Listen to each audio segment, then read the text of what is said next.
ਹੁਣ ਉਹ ਆਪਣੀ ਮਰਜ਼ੀ ਦੇ ਨਾਲ ਜੀ ਆਪਣੀ ਫਸਲ ਸਟਾਕ ਕਰਿਆ ਕਰਨਗੇ।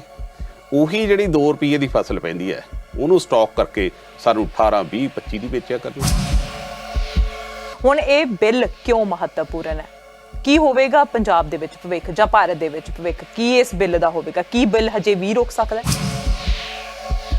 ਕਿ ਇਹ ਪੰਜਾਬ ਦੇ ਕਿਸਾਨਾਂ ਵਾਸਤੇ ਤੇ ਪੰਜਾਬੀਆਂ ਵਾਸਤੇ ਇੱਕ ਬਹੁਤ ਵੱਡੀ ਬੰਗਾਰ ਵੀ ਹੈ ਜਿਹੜੀ ਇਹ ਸਰਕਾਰ ਨੇ ਸਾਡੇ ਨਾਲ ਪੰਗਾ। ਪੈਂਡੈਮਿਕ ਹੈਗਾ ਆ, ਰੈਲੀਆਂ ਦੇ ਵਿੱਚ ਹਿੱਸਾ ਹੋ ਰਿਹਾ ਹੈਗਾ, ਆਪਣੇ ਹੱਕ ਦੇ ਲਈ ਲੜਿਆ ਜਾ ਰਿਹਾ ਹੈਗਾ ਆ ਤੇ ਸਾਨੂੰ ਲੜਨਾ ਵੀ ਚਾਹੀਦਾ। ਸਾਡੇ ਹੱਕ ਦੇ ਲਈ ਨਹੀਂ ਖੜਾਂਗੇ, ਅਸੀਂ ਸੱਚ ਦੇ ਲਈ ਨਹੀਂ ਖੜਾਂਗੇ ਤਾਂ ਅਸੀਂ ਹੋਰ ਕਿੱਥੇ ਖੜਨਾ ਆ?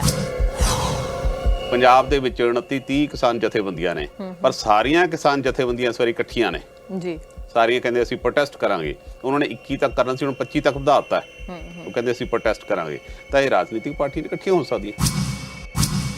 ਕੀ ਪ੍ਰਾਈਵੇਟ ਸੈਕਟਰ ਆਊਗਾ? ਪ੍ਰਾਈਵੇਟ ਸੈਕਟਰ ਆ ਕੇ ਤੁਹਾਡੀਆਂ ਜ਼ਮੀਨਾਂ ਨੂੰ ਤੁਹਾਡੇ ਨਾਲ 10 ਸਾਲ ਵਾਸਤੇ, ਤੁਹਾਡੇ ਨਾਲ 20 ਸਾਲ ਵਾਸਤੇ, ਤੁਹਾਡੇ ਨਾਲ 30 ਸਾਲ ਵਾਸਤੇ ਕੰਟਰੈਕਟ ਕਰੂਗਾ।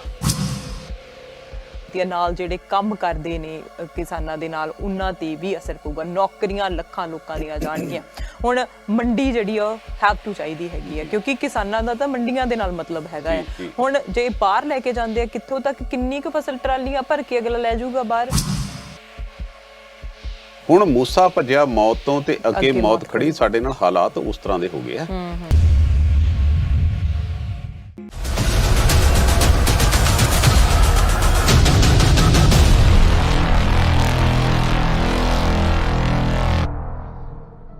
ਸਤਿ ਸ਼੍ਰੀ ਅਕਾਲ, ਨਮਸਕਾਰ। ਤੁਸੀਂ ਦੇਖ ਰਹੇ ਹੋ ਸਾਂਝਾ ਟੀਵੀ। ਮੈਂ ਹਾਂ ਤੁਹਾਡੇ ਨਾਲ ਅਰਸ਼ਦੀਪ ਤੇ ਤੁਹਾਡਾ ਸਾਰਿਆਂ ਦਾ ਪ੍ਰੋਗਰਾਮ ਸਟ੍ਰੇਟ ਟਾਕ ਸਿੱਧੀ ਗੱਲ ਦੇ ਵਿੱਚ ਸਵਾਗਤ ਹੈ। ਇਸ ਪ੍ਰੋਗਰਾਮ ਦੇ ਵਿੱਚ ਜਿਵੇਂ ਤੁਹਾਨੂੰ ਪਤਾ ਹੈ ਕਿ ਅਸੀਂ ਵੱਖ-ਵੱਖ ਮੁੱਦਿਆਂ ਦੇ ਉੱਤੇ ਗੱਲਬਾਤ ਕਰਦੇ ਹਾਂ, ਪਰ ਅੱਜ ਜਿਹੜੀ ਸਾਡੀ ਗੱਲਬਾਤ ਹੋਣ ਵਾਲੀ ਹੈ ਉਹ ਖਾਸ ਤੌਰ ਤੇ ਉਸ ਮੁੱਦੇ ਤੇ ਹੋਣ ਵਾਲੀ ਹੈ ਜੋ ਬਹੁਤ ਚਰਚਿਤ ਹੈ, ਖਾਸ ਕਰਕੇ ਪੰਜਾਬ ਦੇ ਵਿੱਚ, ਸਾਡੇ ਭਾਰਤ ਦੇ ਵਿੱਚ। ਆਰਡੀਨੈਂਸ ਦੇ ਨੂੰ ਲੈ ਕੇ ਆਏ ਹੈਗੇ ਆ ਤੇ ਉਹਨੂੰ ਜਿਹੜਾ ਬਿੱਲ ਹੈਗਾ, ਕਿਸਾਨ ਵਿਰੋਧੀ ਬਿੱਲ ਕਿਹਾ ਜਾ ਰਿਹਾ ਹੈਗਾ ਆ, ਤੇ ਉਹਨੂੰ ਲੋਕ ਸਭਾ ਦੇ ਵਿੱਚ ਤਾਂ ਪਾਸ ਕਰ ਦਿੱਤਾ ਗਿਆ ਤੇ ਹੁਣ ਰਾਜ ਸਭਾ ਦੇ ਵਿੱਚ ਉਹ ਬਿੱਲ ਜਾਣਾ ਹੈਗਾ ਆ। ਜੇ ਉੱਥੇ ਉਹ ਪਾਸ ਹੋ ਜਾਂਦਾ ਤੇ ਫਿਰ ਰਾਸ਼ਟਰਪਤੀ ਦੇ ਦਸਤਖਤ ਤੋਂ ਬਾਅਦ ਉਹ ਇੱਕ ਬਿੱਲ ਬਣ ਜਾਵੇਗਾ। ਉਸ ਬਿੱਲ ਨੂੰ ਨਾ ਬਣਨ ਦੇਣ ਦੇ ਲਈ, ਮਨਜ਼ੂਰੀ ਨਾ ਦਿਵਾਉਣ ਦੇ ਲਈ ਬਹੁਤ ਜ਼ਿਆਦਾ ਚੀਜ਼ਾਂ ਜਿਹੜੀਆਂ ਨੇ ਉਹ ਸਾਹਮਣੇ ਆ ਰਹੀਆਂ ਨੇ। ਨਾਲ ਨਾਲ ਜਿਵੇਂ ਅਸੀਂ ਦੇਖਿਆ ਕਿ ਕੇਂਦਰੀ ਮੰਤਰੀ ਜੋ ਹੈ ਹਰਸਿਮਰਤ ਬਾਦਲ, ਉਹਨਾਂ ਨੇ ਅਸਤੀਫਾ ਦੇ ਦਿੱਤਾ। ਹੋਰ ਇੱਕ MLA ਨੇ, ਉਹਨਾਂ ਨੇ ਵੀ ਪੰਜਾਬ ਤੋਂ ਅਸਤੀਫਾ ਦੇ ਦਿੱਤਾ ਤੇ ਕਿਸਾਨ ਸੜਕਾਂ ਦੇ ਉੱਤੇ ਆਏ ਹੋਏ ਨੇ ਇਸ ਬਿੱਲ ਦੇ ਵਿਰੋਧ ਦੇ ਵਿੱਚ। ਪੰਜਾਬ ਦੇ ਕਿਸਾਨ, ਹਰਿਆਣਾ ਦੇ ਕਿਸਾਨ ਤੇ ਨਾਲ ਨਾਲ ਜੇ ਅਸੀਂ ਭਾਰਤ ਦੀ ਗੱਲ ਕਰੀਏ ਤਾਂ ਪੂਰੇ ਭਾਰਤ ਦੇ ਵਿੱਚੋਂ ਕਿਸਾਨ ਇਸ ਵਿਰੁੱਧ ਹਨ, ਸੜਕਾਂ ਤੇ ਉਤਰ ਆ ਰਹੇ ਨੇ ਤੇ ਨਾਲ ਨਾਲ ਪੈਂਡੈਮਿਕ ਜਿਹੜਾ ਚੱਲ ਰਿਹਾ ਹੈਗਾ, ਇਸ ਦੇ ਵਿਚਕਾਰ ਜਿਹੜੇ ਪ੍ਰਦਰਸ਼ਨ ਕੀਤੇ ਜਾ ਰਹੇ ਨੇ। ਹੁਣ ਇਹ ਬਿੱਲ ਕਿਉਂ ਮਹੱਤਵਪੂਰਨ ਹੈ?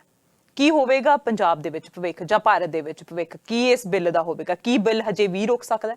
ਕੀ ਹੋਊਗਾ? ਇਸ ਸਭ ਬਾਰੇ ਗੱਲਬਾਤ ਹੋਵੇਗੀ, ਵਿਸਤਾਰ ਦੇ ਵਿੱਚ ਗੱਲਬਾਤ ਹੋਵੇਗੀ। ਤੇ ਮੇਰੇ ਨਾਲ ਪਹੁੰਚੇ ਹੋਏ ਨੇ ਸਾਡੇ senior journalist mister Harpreet Singh Dhaliwal. ਆਓ ਉਹਨਾਂ ਦਾ ਸਵਾਗਤ ਕਰਦੇ ਹਾਂ ਤੇ ਉਹਨਾਂ ਦੇ ਨਾਲ ਗੱਲਬਾਤ ਕਰਦੇ ਹਾਂ। ਮਿਸਟਰ ਧਾਲੀਵਾਲ, ਸਵਾਗਤ ਹੈ ਜੀ ਤੁਹਾਡਾ। ਜੀ ਸ਼ੁਕਰੀਆ ਜੀ, ਥੈਂਕ ਯੂ। ਬਿਲਕੁਲ, ਜਿਵੇਂ ਮੈਂ ਗੱਲ ਕੀਤੀ ਹੈਗੀ ਹੈ ਕਿ ਬਹੁਤ ਚੀਜ਼ਾਂ ਜਿਹੜੀਆਂ ਸਾਹਮਣੇ ਆ ਰਹੀਆਂ ਨੇ ਭਾਰਤ ਦੇ ਵਿੱਚ। ਜਿਹੜਾ ਬਿੱਲ ਹੈਗਾ ਆ ਉਹ ਲੋਕ ਸਭਾ ਦੇ ਵਿੱਚ ਪਾਸ ਹੋ ਗਿਆ ਹੈਗਾ ਆ। ਪਾਸ ਹੋਣ ਤੋਂ ਪਹਿਲਾਂ ਤੋਂ ਲੋਕ ਕਹਿੰਦੇ ਆ ਰਹੇ ਆ ਕਿ ਅਸੀਂ ਇਸ ਬਿੱਲ ਦਾ ਵਿਰੋਧ ਕਰਦੇ ਹੈਗੇ ਆ। ਬਹੁਤ ਸਾਰੇ ਲੋਕ ਜਿਹੜੇ ਕਿਸਾਨ ਹੈਗੇ ਨੇ ਜਾਂ ਕਿਸਾਨ ਦੇ ਨਾਲ ਆਪਣਾ ਸੰਬੰਧ ਰੱਖਦੇ ਨੇ, ਕਿਸਾਨੀ ਦੇ ਨਾਲ, ਜਿਨ੍ਹਾਂ ਦਾ ਘਰ ਹੀ ਕਿਸਾਨੀ ਤੋਂ ਚੱਲਦਾ ਹੈਗਾ ਆ, ਸੋ ਉਹ ਹੁਣ ਸੜਕਾਂ ਦੇ ਉੱਤੇ ਉਤਰ ਆਏ ਹੈਗੇ ਨੇ। ਹੁਣ ਸਭ ਤੋਂ ਪਹਿਲਾਂ ਜਦੋਂ ਅਸੀਂ ਇਹਨਾਂ ਆਰਡੀਨੈਂਸ ਦੀ ਗੱਲ ਕਰਦੇ ਹਾਂ, ਆਰਡੀਨੈਂਸ ਕਿਉਂ ਲੈ ਕੇ ਆਉਂਦੇ, ਸਾਨੂੰ ਵਿਸਤਾਰ ਨਾਲ ਦੱਸੋ ਕਿ ਇਹ ਮਹੱਤਵਪੂਰਨ ਕਿਉਂ ਨੇ ਬਿੱਲ? ਹਰਸ਼ੀ, ਇਸ ਵੇਲੇ ਭਾਰਤ ਦੇ ਵਿੱਚ ਸਭ ਤੋਂ ਵੱਡਾ ਮੁੱਦਾ ਇਸ ਵੇਲੇ ਚੱਲ ਰਹੀ ਪਾਰਲੀਮੈਂਟ ਦੇ ਵਿੱਚ ਕਿਸਾਨ ਵਿਰੋਧੀ ਪਹਿਲਾਂ ਆਰਡੀਨੈਂਸ ਨੂੰ ਬਿੱਲ ਦੇ ਰੂਪ ਚ ਟੇਬਲ ਕਰਕੇ ਲੋਕ ਸਭਾ ਦੇ ਵਿੱਚ ਪਾਸ ਕਰ ਦਿੰਦਾ। ਅਸਲ ਚ ਜਦੋਂ ਇਸ ਕਿਸਾਨ ਵਿਰੋਧੀ ਬਿੱਲ ਦੀ ਆਪਾਂ ਗੱਲ ਕਰਦੇ ਹਾਂ ਜੀ, ਜਦੋਂ ਇਹ ਸਟਾਰਟਿੰਗ ਸੀ, ਜੇਕਰ ਆਪਾਂ ਜਿਵੇਂ ਤੁਸੀਂ ਮੈਨੂੰ ਪੁੱਛਿਆ ਕਿ ਆਖਰ ਹੈ ਕੀ ਹੈ, ਬਹੁਤ ਸਾਰੇ ਸੱਜਣ ਦੋਸਤਾਂ ਨੂੰ ਸਮਝਾਉਣ ਦੀ ਲੋੜ ਹੁੰਦੀ ਹੈ ਜੀ। ਕਿਸਾਨ ਜਦੋਂ ਦੇਸ਼ ਦੀ ਆਜ਼ਾਦੀ ਹੋਈ 1947 ਚ ਜੀ, ਤਾਂ ਉਸ ਤੋਂ ਬਾਅਦ ਚੋਂ ਸਾਡੇ ਇੱਥੇ ਕਿਸਾਨੀ ਦਾ ਹਾਲ ਕੋਈ ਬਹੁਤਾ ਚੰਗਾ ਨਹੀਂ ਸੀ। ਫਿਰ ਉਸ ਨੂੰ ਉੱਪਰ ਚੱਕਣ ਵਾਸਤੇ ਹੌਲੀ ਹੌਲੀ ਉਪਰਾਲੇ ਸ਼ੁਰੂ ਹੋਏ। ਨਹੀਂ ਤਾਂ ਅਸੀਂ ਕੀ ਕਰਦੇ ਸੀ, ਸਾਰੀਆਂ ਦੀ ਜਿਹੜੀਆਂ ਜ਼ਰੂਰੀ ਵਸਤਾਂ ਸੀ, ਕੋਈ ਅਮਰੀਕਾ ਵੱਲ ਹੱਥ ਖਣਾਉਂਦਾ ਸੀ, ਕੋਈ ਕਿਸੇ ਵੱਲੋਂ ਲਿਆਉਂਦਾ ਸੀ। ਦੇਸ਼ ਦੇ ਵਿੱਚ ਹਰੀ ਕ੍ਰਾਂਤੀ ਦੀ ਫਿਰ ਮੁਹਿੰਮ ਸ਼ੁਰੂ ਕੀਤੀ ਗਈ। ਜਦੋਂ ਜਵਾਹਰ ਲਾਲ ਨਹਿਰੂ ਤੋਂ ਬਾਅਦ ਲਾਲ ਬਹਾਦਰ ਸ਼ਾਸਤਰੀ ਇੱਥੋਂ ਦੇ ਪ੍ਰਧਾਨ ਮੰਤਰੀ ਬਣੇ, ਫਿਰ ਹਰੀ ਕ੍ਰਾਂਤੀ ਦੇ ਤਹਿਤ ਜੈ ਜਵਾਨ ਔਰ ਜੈ ਕਿਸਾਨ ਦਾ ਨਾਅਰਾ ਦਿੱਤਾ ਗਿਆ। ਉਸ ਜੈ ਜਵਾਨ ਦੇ ਤੇ ਜੈ ਕਿਸਾਨ ਦੇ ਨਾਅਰੇ ਦੇ ਵਿੱਚ ਇਹ ਸੀ ਕਿ ਭਾਰਤ ਦਾ ਵਿੱਚ ਸਭ ਤੋਂ ਅਹਿਮ ਸੂਬਾ ਜਿਹਨੂੰ ਆਪਾਂ ਪੰਜਾਬ ਖਾਸ ਤੌਰ ਤੇ ਜਦੋਂ ਤੁਸੀਂ ਸਾਰੀਆਂ ਸਟੇਟਾਂ ਦੀ ਗੱਲ ਕੀਤੀ ਹੈ ਜੀ ਜੀ, ਇਹ ਸਭ ਤੋਂ ਜ਼ਿਆਦਾ ਜਿਹੜਾ ਪ੍ਰਭਾਵਿਤ ਹੈ ਉਹ ਆਪਣਾ ਖਿੱਤਾ ਹੋਣਾ ਹੈ, ਕਿਉਂਕਿ ਪੰਜਾਬ ਵੈਸੇ ਤਾਂ ਬਹੁਤ 60 ਤੋਂ 70% ਦੀ ਜਿਹੜੀ ਆਬਾਦੀ ਆ ਭਾਰਤ ਦੀ ਪਿੰਡਾਂ 'ਚ ਰਹਿੰਦੀ ਹੈ, ਬਿਲਕੁਲ। ਪਰ ਜਿਹੜੀ ਪੰਜਾਬ ਦੀ ਹੈ 80 ਤੋਂ 85% ਦੀ ਜਿਹੜੀ ਆਬਾਦੀ ਹੈ ਪਿੰਡਾਂ ਦੇ ਵਿੱਚ ਰਹਿੰਦੀ ਹੈ ਔਰ ਖੇਤੀਬਾੜੀ ਪ੍ਰਧਾਨ ਸੂਬਾ ਹੈ ਜੀ। ਇਸ ਦੇ ਨਾਲ ਹੀ ਇਸੇ ਦੇ ਵਿੱਚੋਂ ਟੁੱਟ ਕੇ 1 ਨਵੰਬਰ 1966 ਨੂੰ ਬਣਿਆ ਹਰਿਆਣਾ। ਹਾਲਾਂਕਿ ਹਿਮਾਚਲ ਵੀ ਉਹਦੀ ਬਣ ਗਿਆ ਸੀ ਜੀ ਜੀ, ਪਰ ਹਰਿਆਣੇ ਦੇ ਨਾਲ ਲੱਗਦਾ ਉੱਤਰ ਪ੍ਰਦੇਸ਼, ਰਾਜਸਥਾਨ, ਜੀ ਫਿਰ ਆਪਾਂ ਬਿਹਾਰ ਦੀ ਗੱਲ ਕਰਦੇ ਹਾਂ, ਉੜੀਸਾ ਦੀ ਗੱਲ ਕਰਦੇ ਹਾਂ, ਮਹਾਰਾਸ਼ਟਰ ਹੈ। ਇਹਨਾਂ ਦੇ ਧਰਾਤਲ ਇਦਾਂ ਦੇ ਨੇ ਜਿੱਥੇ ਬਹੁਤ ਖੇਤੀਬਾੜੀ ਇੱਥੇ ਇਹਨਾਂ ਖਿੱਤਿਆਂ ਦੇ ਵਿੱਚ ਹੁੰਦੀ ਹੈ। ਜੀ ਜੀ, ਪਰ ਸਭ ਤੋਂ ਜ਼ਿਆਦਾ ਜਿਹੜੀ ਕਾਮਯਾਬੀ ਨਾਲ ਖੇਤੀਬਾੜੀ ਹੋਈ ਉਹ ਪੰਜਾਬ ਤੇ ਹਰਿਆਣਾ ਦੇ ਵਿੱਚ ਹੋਈ ਜੀ। ਪੰਜਾਬ ਦੇ ਵਿੱਚ ਨਵਾਂ ਇਨਕਲਾਬ ਲਿਆਂਦਾ, ਉਸ ਤਹਿਤ ਨਵੇਂ ਟੈਸਟ ਕੀਤੇ ਗਏ ਜੀ, ਕੈਮੀਕਲਸ ਪਾਏ ਗਏ, ਉਹਨਾਂ ਦੇ ਨਾਲ ਸਾਡਾ ਝਾੜ ਬਹੁਤ ਜ਼ਿਆਦਾ ਵਧਿਆ ਤੇ ਕੱਲਾ ਪੰਜਾਬ ਸੂਬਾ ਹੀ ਇਸ ਤਰ੍ਹਾਂ ਦਾ ਸੀ ਜਿਹਨੇ ਸਾਰੇ ਦੇਸ਼ ਦਾ ਢਿੱਡ ਭਰਿਆ, ਆਤਮ ਨਿਰਭਰ ਦੇਸ਼ ਨੂੰ ਬਣਾਇਆ। ਜੀ ਜੀ, ਉਸ ਵੇਲੇ ਸਰਕਾਰ ਨੇ ਪਾਲਿਸੀਆਂ ਲੈਂਦੀਆਂ ਸੀ, ਉਹਦੇ ਵਿੱਚ ਮੈਕਸਿਮਮ ਸਪੋਰਟਿੰਗ ਪ੍ਰਾਈਸ ਜਿਹੜੀ ਮਿਨੀਮਮ ਸਪੋਰਟਿੰਗ ਪ੍ਰਾਈਸ ਜਿਹੜੀ ਐਮਐਸਪੀ ਰੱਖੀ ਸੀ, ਜਿਸ ਦੇ ਤਹਿਤ ਇਹ ਰੂਲ ਸੀ ਕਿ ਜਿਹੜਾ ਵੀ ਕਿਸਾਨ ਜਦੋਂ ਇੱਕ ਧਾਨ ਜਿਹਨੂੰ ਆਪਾਂ ਚਾਵਲ ਵੀ ਕਹਿ ਦਿੰਦੇ ਆ ਤੇ ਕਣਕ ਦੀ ਜਿਹੜੀ ਫਸਲ ਹੈ ਇਹਨਾਂ ਦਾ ਪਾਰਟਿਕੂਲਰ ਇੱਕ ਰੇਟ ਹੋਊਗਾ ਜੀ ਜੀ, ਉਸ ਤਹਿਤ ਫਿਰ ਇਹਨਾਂ ਨੂੰ ਘੱਟੋ ਘੱਟ ਉਸ ਸਮਰਥਨ ਮੁੱਲ ਦੇ ਵਿੱਚੋਂ ਖਰੀਦਣਾ ਹੋਊਗਾ। ਉਹਦੇ ਨਾਲ ਮੰਡੀਕਰਨ, ਐਫਸੀਆਈ ਇਹ ਸਾਰੇ ਹੋਂਦ ਦੇ ਵਿੱਚ ਆਏ, ਜਿਨ੍ਹਾਂ ਕਰਕੇ ਉਹਨਾਂ ਨੂੰ ਘੱਟੋ ਘੱਟ ਸ਼ਿਓਰਟੀ ਹੋਈ ਕਿ ਆਹ ਫਸਲ ਸਾਡੀ ਇੰਨੇ ਦੀ ਵਿਕੂਗੀ। ਜੀ ਜੀ, ਇਸ ਤੋਂ ਇਲਾਵਾ ਬਹੁਤ ਸਾਰੀਆਂ ਇਸ ਤਰ੍ਹਾਂ ਦੇ ਅਸੀਂ ਵੀ ਦਾਲਾਂ ਦੇ, ਸਬਜ਼ੀਆਂ ਦੇ ਬਹੁਤ ਸਾਰੀਆਂ ਇਸ ਤਰ੍ਹਾਂ ਦੇ ਜਿਨ੍ਹਾਂ 'ਚ ਇਹ ਕਾਨੂੰਨ ਸੀ ਭਾਰਤ ਦੇ ਵਿੱਚ ਕਿ ਇੱਥੇ ਕੋਈ ਜਮਾਖੋਰੀ ਨਹੀਂ ਕਰ ਸਕੂਗਾ, ਜੇਕਰ ਕੋਈ ਜਮਾਖੋਰੀ ਕਰੂਗਾ ਤਾਂ ਉਸ ਦੇ ਖਿਲਾਫ ਕਾਰਵਾਈ ਹੋਊਗੀ, ਉਸ ਦੇ ਖਿਲਾਫ ਕਾਨੂੰਨੀ ਕਾਰਵਾਈ ਹੋ ਸਕਦੀ ਹੈ। ਪਰ ਇਸ ਵੇਲੇ ਜਿਹੜੇ ਸਾਡੇ ਦੇਸ਼ ਦਾ ਇੱਕ ਕਹਾਵਤ ਹੁੰਦੀ ਹੈ ਵੀ ਜਿਹੜੇ ਦੇਸ਼ ਦਾ ਰਾਜਾ ਵਪਾਰੀ ਉਹਦੀ ਜਨਤਾ ਭਿਖਾਰੀ। ਹੁਣ ਸਾਡੇ ਦੇਸ਼ ਦਾ ਜਿਹੜਾ ਇਸ ਵੇਲੇ ਪ੍ਰਧਾਨ ਮੰਤਰੀ ਹੈ ਔਰ ਵੱਡੀ ਗੱਲ ਇਹ ਹੈ ਕਿ ਉਹਨਾਂ ਦੀ ਪਾਰਟੀ ਇਸ ਵੇਲੇ ਬਹੁਮਤ ਦੇ ਵਿੱਚ ਹੈ, ਮਜ਼ਬੂਤ ਬਹੁਮਤ ਦੇ ਵਿੱਚ ਹੈ। ਜੀ ਬਿਲਕੁਲ, ਬਹੁਤ ਸਾਰੇ ਫੈਸਲੇ ਉਹ ਕਿਤੇ ਨਾ ਕਿਤੇ ਡਿਕਟੇਟਰਸ਼ਿਪ ਰੂਪ ਉਹਨਾਂ ਦੇ ਵਿੱਚ ਬੋ ਆਉਂਦੀ ਆ ਹਰ ਫੈਸਲੇ ਦੇ ਵਿੱਚੋਂ, ਜਿਹਦੇ ਵਿੱਚੋਂ ਗਰਾਊਂਡ ਲੈਵਲ ਤੇ ਕੁਝ ਵੀ ਨਹੀਂ ਪੁੱਛਿਆ ਜਾ ਰਿਹਾ। ਖਾਸ ਤੌਰ ਤੇ ਜੇਕਰ ਮੈਂ ਕਹਾਂ ਜਿਹੜੀ ਡੀਮੋਨੀਟਾਈਜੇਸ਼ਨ ਹੋਈ, ਡੀਮੋਨੀਟਾਈਜੇਸ਼ਨ ਦੇ ਵਿੱਚ ਕਿਸੇ ਨੂੰ ਪੁੱਛਿਆ ਨਾ ਗਿਆ, ਰਾਤ ਨੂੰ ਅਨਾਉਂਸ ਕਰ ਦਿੱਤਾ ਜੋ ਦੇਸ਼ ਦਾ ਹਾਲ ਡੀਮੋਨੀਟਾਈਜੇਸ਼ਨ ਨਾਲ ਹੋਇਆ, ਸਾਰਾ ਜੱਗ ਸਾਡੇ ਤੇ ਜੱਗ ਹਸਾਈ ਹੋਈ ਜੀ। ਫਿਰ जीएसटी जिस तरीके नाल सिर्फ ते सिर्फ भी हम ऐसा कर सकते हैं, हम है तो मुमकिन है, वो कीती गई, ਉਹਦੇ ਨਾਲ ਹੁਣ ਤੱਕ ਕੀ ਨਤੀਜੇ ਨਿਕਲੇ ਨੇ ਜੀ। ਹੁਣ ਦੀ ਜੇ ਆਪਾਂ ਗੱਲ ਕਰਦੇ ਹਾਂ ਕਰੋਨਾ ਦੇ ਮਾਮਲੇ 'ਚ, ਜਿਸ ਤਰੀਕੇ ਨਾਲ ਲਾਕਡਾਊਨ ਕੀਤੇ ਗਏ, ਜਿਸ ਤਰੀਕੇ ਨਾਲ ਲੋਕਾਂ ਨੂੰ ਖੁੱਲੇ ਛੱਡ ਦਿੱਤਾ ਗਿਆ ਮਰਨ ਵਾਸਤੇ, ਆਕਾਸ਼ ਦੇ ਥੱਲੇ ਆਪ ਸਿਰਫ ਥਾੜੀਆਂ ਖੜਕਾ ਲਓ, ਉਹਨਾਂ ਨੂੰ ਕਿਤੇ ਕੋਈ ਲੈ ਕੇ ਨਾ ਗਿਆ, ਜੋ ਹਾਲ ਹੋਏ ਸਾਰੀ ਦੁਨੀਆ ਦੇ ਅਖਬਾਰਾਂ 'ਚ ਛਪੇ। ਬਿਲਕੁਲ। ਹੁਣ ਇਹ ਜਿਹੜਾ ਸਾਰਾ ਫੈਸਲਾ ਲਿਆ ਗਿਆ, ਇਹ ਜਿਹੜਾ ਆਰਡੀਨੈਂਸ ਲਿਆਂਦਾ ਗਿਆ, ਇਸ ਤਹਿਤ ਉਹ ਕਿਸਾਨ ਜਿਹੜਾ ਆਪਣੀ ਫਸਲ ਬੀਜ ਸਕਦਾ ਸੀ, ਵੇਚ ਸਕਦਾ ਸੀ, ਮੰਡੀਆਂ 'ਚ ਲਿਜਾ ਸਕਦਾ ਸੀ, ਮੰਡੀਆਂ ਤੋਂ ਇਨਕਮ ਸੂਬਿਆਂ ਨੂੰ ਹੁੰਦੀ ਸੀ, ਉਹ ਸਾਰੀਆਂ ਚੀਜ਼ਾਂ ਨੂੰ ਖੋਹ ਕੇ ਕਾਰਪੋਰੇਟ ਨੂੰ ਦੇਣ ਨੂੰ ਜਿਹੜੇ 5-10 ਜਾਂ 1% ਲੋਕ ਜਾਂ 5-10 ਵੱਡੇ ਘਰਾਣੇ ਸਾਡੇ ਦੇਸ਼ ਦੇ, ਉਹਨਾਂ ਨੂੰ ਸਾਡੀ ਸਾਰੀ ਦੀ ਸਾਰੀ ਭੂਮੀ ਉਹਨਾਂ ਨੂੰ ਸੌਂਪਣ ਵਾਸਤੇ, ਇੱਕ ਕਾਰਪੋਰੇਟ ਜਗਤ ਬਣਾਉਣ ਵਾਸਤੇ ਇਹ ਉਸ ਇੱਕ ਨੀਤੀ ਦੇ ਤਹਿਤ ਇਸ ਨੂੰ ਸਾਰਾ ਕੁਝ ਕਿਹਾ। ਇਹ ਨਹੀਂ ਹੈ ਵੀ ਆਰਡੀਨੈਂਸ ਲਿਆਂਦਾ, ਇਹ ਬੜੀ ਸੋਚੀ ਸਮਝੀ ਸੋਚ ਦੇ ਤਹਿਤ ਔਰ ਸਾਜ਼ਿਸ਼ ਦੇ ਤਹਿਤ ਇਹ ਸਾਰੀਆਂ ਚੀਜ਼ਾਂ ਲਿਆਂਦੀਆਂ ਗਈਆਂ ਨੇ। ਇਹ ਤਾਂ ਸਭ ਤੋਂ ਜ਼ਿਆਦਾ ਜਿਹੜਾ ਨੁਕਸਾਨ, ਦੇਖੋ ਇਹ ਗੱਲ ਤਾਂ ਜਿਹੜਾ ਉਹਨਾਂ ਨੇ ਤਾਂ ਆਰਡੀਨੈਂਸ ਲਿਆਂਦਾ ਜੀ ਜੀ, ਪੰਜਾਬ ਦਾ ਜਿਹੜਾ ਅਰਸ਼ਜੀ ਕਿਸਾਨ ਹੈ ਨਾ, ਉਹ ਕੱਲਾ ਖੇਤੀ ਨਹੀਂ ਕਰਦਾ ਹੈ ਜੀ, ਉਹਦੀ ਭਾਵਨਾ ਹੈ, ਸਾਡੇ ਜੋੜਾਂ 'ਚ ਹੈ ਖੇਤੀ, ਸਾਡੇ ਮਿੱਟੀ। ਹੁਣ ਗੱਲ ਮੈਂ ਆਪਣੀ ਤੁਹਾਨੂੰ ਗੱਲ ਕਰਦਾ, ਗੱਲ ਕਰਦੇ ਕਰਦੇ ਆਪਾਂ ਜ਼ਿਮੀਂਦਾਰਾਂ ਦੇ ਪਰਿਵਾਰਾਂ 'ਚ ਜਨਮ ਲਿਆ। ਮੇਰਾ ਜਦੋਂ ਜਨਮ ਹੋਇਆ ਤਾਂ ਸਾਡੀ ਗੋਬਿੰਦਗੜ੍ਹ ਸ਼ਹਿਰ ਦੇ ਵਿੱਚ ਜ਼ਮੀਨ ਆ ਗਈ, ਤਾਂ ਸਾਡੇ ਸ਼ਹਿਰ ਦੇ ਵਿੱਚ ਤਾਂ ਮੇਰੇ ਦਾਦਾ ਜੀ ਉਹਨਾਂ ਨੇ ਮਿੱਲ ਲਾ ਲਈ ਤੇ ਉੱਥੇ ਤਾਂ ਸਾਡੀ ਖੇਤੀਬਾੜੀ ਦਾ ਪ੍ਰਭਾਵ ਘੱਟ ਸੀ। ਪਰ ਨਾਨਕੇ ਪਰਿਵਾਰ 'ਚ ਸਾਡੇ ਖੇਤੀਬਾੜੀ ਵਾਲੇ ਸੀ ਤੇ ਮੈਂ ਹਰ ਛੁੱਟੀਆਂ 'ਚ ਉੱਥੇ ਜਾਣਾ ਪੂਰੇ ਰੂਪ ਵਿੱਚ। ਮੈਨੂੰ ਹੁਣ ਖੇਤੀ ਛੱਡੀ ਨੂੰ 25 ਸਾਲ ਹੋ ਗਏ ਛੋਟੇ ਹੁੰਦੇ, ਪਰ ਮੈਨੂੰ ਤੁਸੀਂ ਕੋਈ ਚੀਜ਼ ਦੱਸ ਦਿਓ ਅਰਸ਼ ਜੀ, ਕਿਹੜੀ ਖੇਤੀ ਕੀ ਕਰਨੀ ਹੈ, ਕਿਹੜੀ ਫਸਲ ਕਿਵੇਂ ਵਾਹੁਣੀ ਹੈ, ਲਾਉਣੀ ਹੈ, ਛੱਡਣੀ ਹੈ, ਪੱਟਣੀ ਹੈ, ਸਾਰੇ ਟੂ ਜ਼ੈਡ ਮੇਰੇ ਖੂਨ 'ਚ ਹੈ।